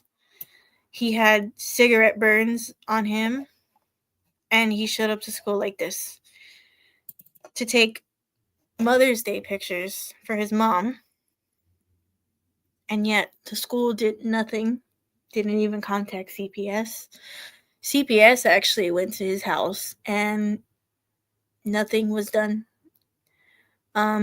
When you watch the documentaries, it's going to talk to you about how CPS did go to his house, and it's going to mention a box. And I want you guys to remember that box that they mentioned in the documentary. I think it was the box or the cabinet. Also remember kitty litter, because Gabriel was fed kitty litter by his mother, by where is she? By Shithead here. She fed him. Well, they both made him eat kitty litter. These two fuck faces. And yet, no matter the abuse he endured, this is gonna break your heart because it actually broke my heart. Hang on. Actually, let me show you what he put.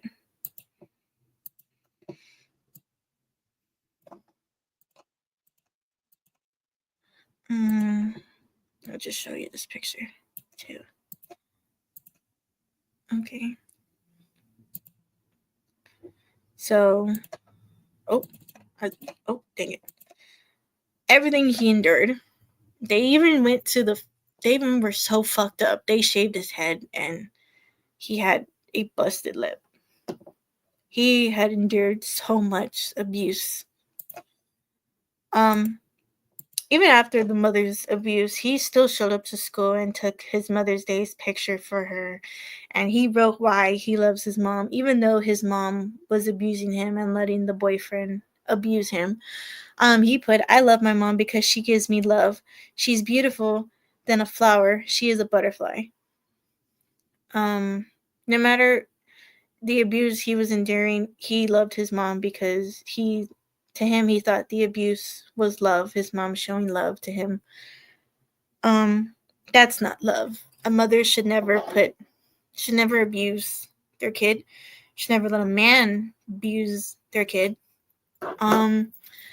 The worst mother of the year of this year is Jennifer Soto, who let Stephen Stearns abuse her daughter, actually.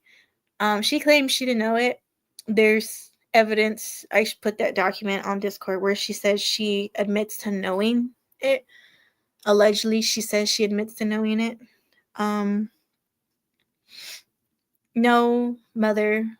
I mean, it's weird to me how you birth them, but you carry these kids for 9 months. My mom always taught me this. So my mom back then was always like, I don't get why women let people do these things to children, especially their boyfriends or men they meet online. Why do they let men do these horrible acts, or even vice versa? Why do men let women do these horrible acts to their kids, right? My mom always said, you carry these kids for 9 months in your stomach. You go through the most not tragic, but like very, it's not tragic. What's the other word? Sometimes it's traumatizing. There you go. Most traumatizing, scary birth, because I've heard you can have complications when giving birth. I don't have kids, but my mom had 3 of us. So she says, I don't get why you can do that. You carry them in your belly and then you birth them just for you to let people abuse them or for people to do horrible things, or even you do horrible, like sometimes the parents do it themselves. They abuse their kid and unalive them. Look at Ruby Frankie. Ruby Frankie starved her kids almost. What's another one? Baby Brianna. She endured abuse. She was only 5 months old when she passed away, when she was being actually assaulted and many, many other things by her own father and uncle. My mother has always said that. My mom has always said, if you didn't want kids, there's something called birth control. If the man loves your kid and not you, don't abuse your kid. Don't do that. You don't ever abuse kids. It's not the kid's fault that the man doesn't love you, but you shouldn't let the man abuse your kid or the woman. It's vice versa. It's not always men. There is some women who do it. She's always said that. She's always said, if you didn't want kids, there's something called birth control. Why do you abuse your kids if you birth them and then you were holding them in your belly for like 9 months? And it is true. Not a lot of people know why they do that. I Googled it in the last live I told you. I had to word it where somebody in the black suit doesn't come knocking on my door, asking why am I asking that question to Google. Like I said, some women do it, some men do it. They do it because they want, one, attention. Two, they do it because they endured abuse when they were kids, so they think doing it to their kids is okay. Another one is, for example, Jennifer Soto. It's so many things with Jennifer Four Eye Soto. Apparently, allegedly they said she was into drugs, and Stephen Stearns was her provider. So she said, "Okay, you provide me what I need, and you can have Maddie in exchange." Some people think because if you don't let the man or woman do that to your kids, they're gonna leave you, and some people let it happen because they don't want that person to leave them. It's so many other. One of them said it felt like a void in people. I don't know what that meant by that, but it's disgusting how people can let that happen. I've got 3 kids too, but I couldn't think of hurting them. Yeah, I don't get why people think of hurting kids. I don't. Sometimes even when you're in a domestic violence, the partner lashes on to the kids too because they are their partner's kids, so they think, oh, if I allegedly hurt their kid, it's gonna hurt the person, and I don't get that. Here's another picture.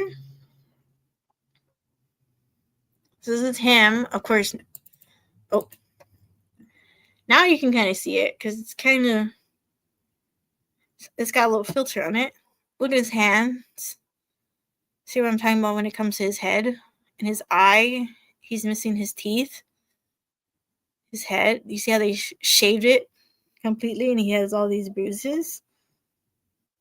Excuse me. And yet the teachers didn't notice that. So it says Happy Mother's Day. This coupon is good for a time for you, a time for me and you. So with love from, wait, what? This coupon good for a time for me and you. So he wanted time to spend time with his mom. That's basically what I'm getting at. Right here it says, my mom is special. My mom is special because she is a loving mom, and I love her because she is beautiful. I like it when my mom helps me do my chores. And then this is it's those packets they do. This one too, I can't see it on the side. I think it says, I will wash the dishes or something. Right here, this little blue one. I can't really see it. I have to find all these. But this is the open the door and see who loves you, and it's a picture of Gabriel. It's so sad, huh? Why can't I zoom out? It's so sad that this little boy endured so much pain and hurt and abuse, and yet he still went to school and did this for his mom and thought, okay, my mom loves me, even though she's doing these horrific things, especially the boyfriend and things they did to him, and yet teachers and basically nobody, not even CPS, they failed him. They failed him, and many other kids in the world have been failed.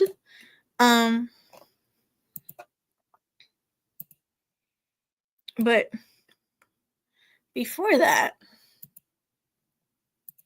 without Gabriel looking with all these bruises and black eye. Oh, god dang it. I lost the picture. Hang on. There we go. This is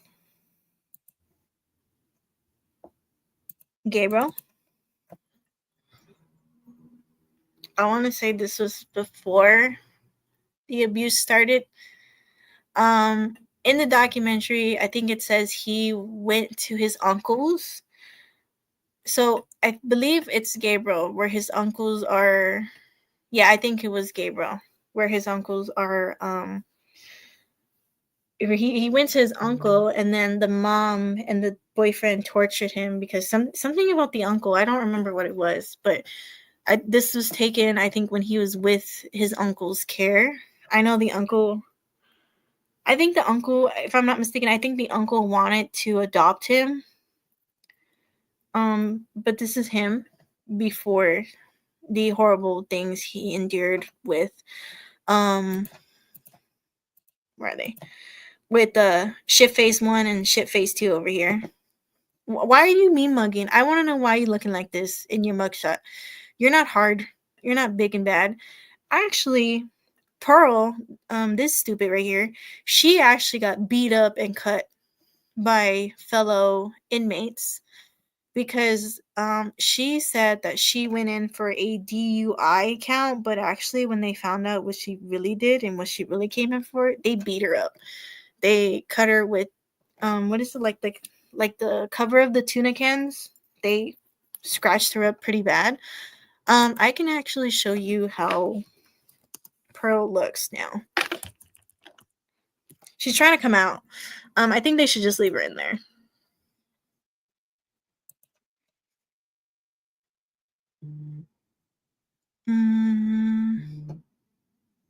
Let me zoom in on her.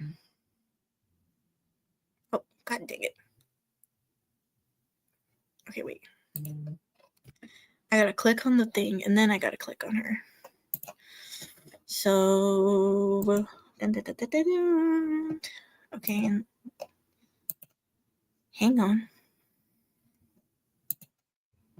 There was one photo where I was like, oh, she looks like freaking Bozo the Clown. This is it, where I said, she looks like Bozo the Clown right here. Where are you? Oh, god dang it.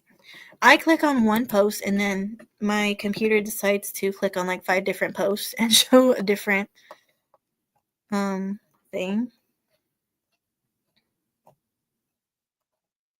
Where is she? God dang it. I lost her picture where she looks like Bozo the Clown. The reason I call her Bozo the Clown is because the way she does her makeup, she puts like too much makeup on. I mean, I'm sorry. I mean, the things you did to your own son, it just hurts my heart. So I'm going to call her Bozo the Clown. Okay, wait. Okay, well, it's not showing the full picture. Okay, so this was her when she got indicted, when she was in prison. Where is the one? This is Gabriel. Where's the one where she's got... Okay, yeah, this is the picture I can't show you, but in the documentary it shows it. Sorry. YouTube, ignore that, please, YouTube. There she is. This is where it says she looks like Bozo the Clown. Oh, god dang it. This is where I said she looks like Bozo. This is her when she went to court. This is Pearl. This is Pearl. I actually have to save this and put it on my Discord. But after she went to prison, Pearl looked like this. So I think until now, because they haven't showed a recent picture of Pearl, she, if CBS News loads, looks like oh, do they have the whole thing? I mean, if they have the whole thing, I can show you some of his trial. But I won't show the graphic details involving because I know in the documentary they do show some of it. Because, I mean, Netflix likes to show stuff like that. Then again, Netflix shows a lot of good true crime stuff. And here on YouTube, you can't really show too much because YouTube is like, no. Am I going in circles? Like, this thing is not... I feel like I'm going to the same spot. I keep seeing that damn tree. If you hear that barking, it's my dog. She's barking at a cat. Okay, well, I guess it doesn't want to show Pearl. Let me go back here.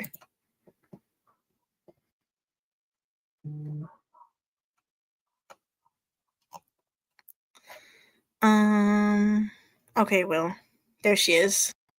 Here, I'll just show you this. This is Pearl. She went from this to this to this. This is Bozo. That's her transformation. And I think if I slide, there she is again. I don't want to go too far because I know when I looked her up, they did show something of Gabriel, and I don't want to... Like, they showed his autopsy, and I don't want to show it, and then YouTube's like, whoa, what is this? I'm trying to zoom out on this. Okay, well, I don't think...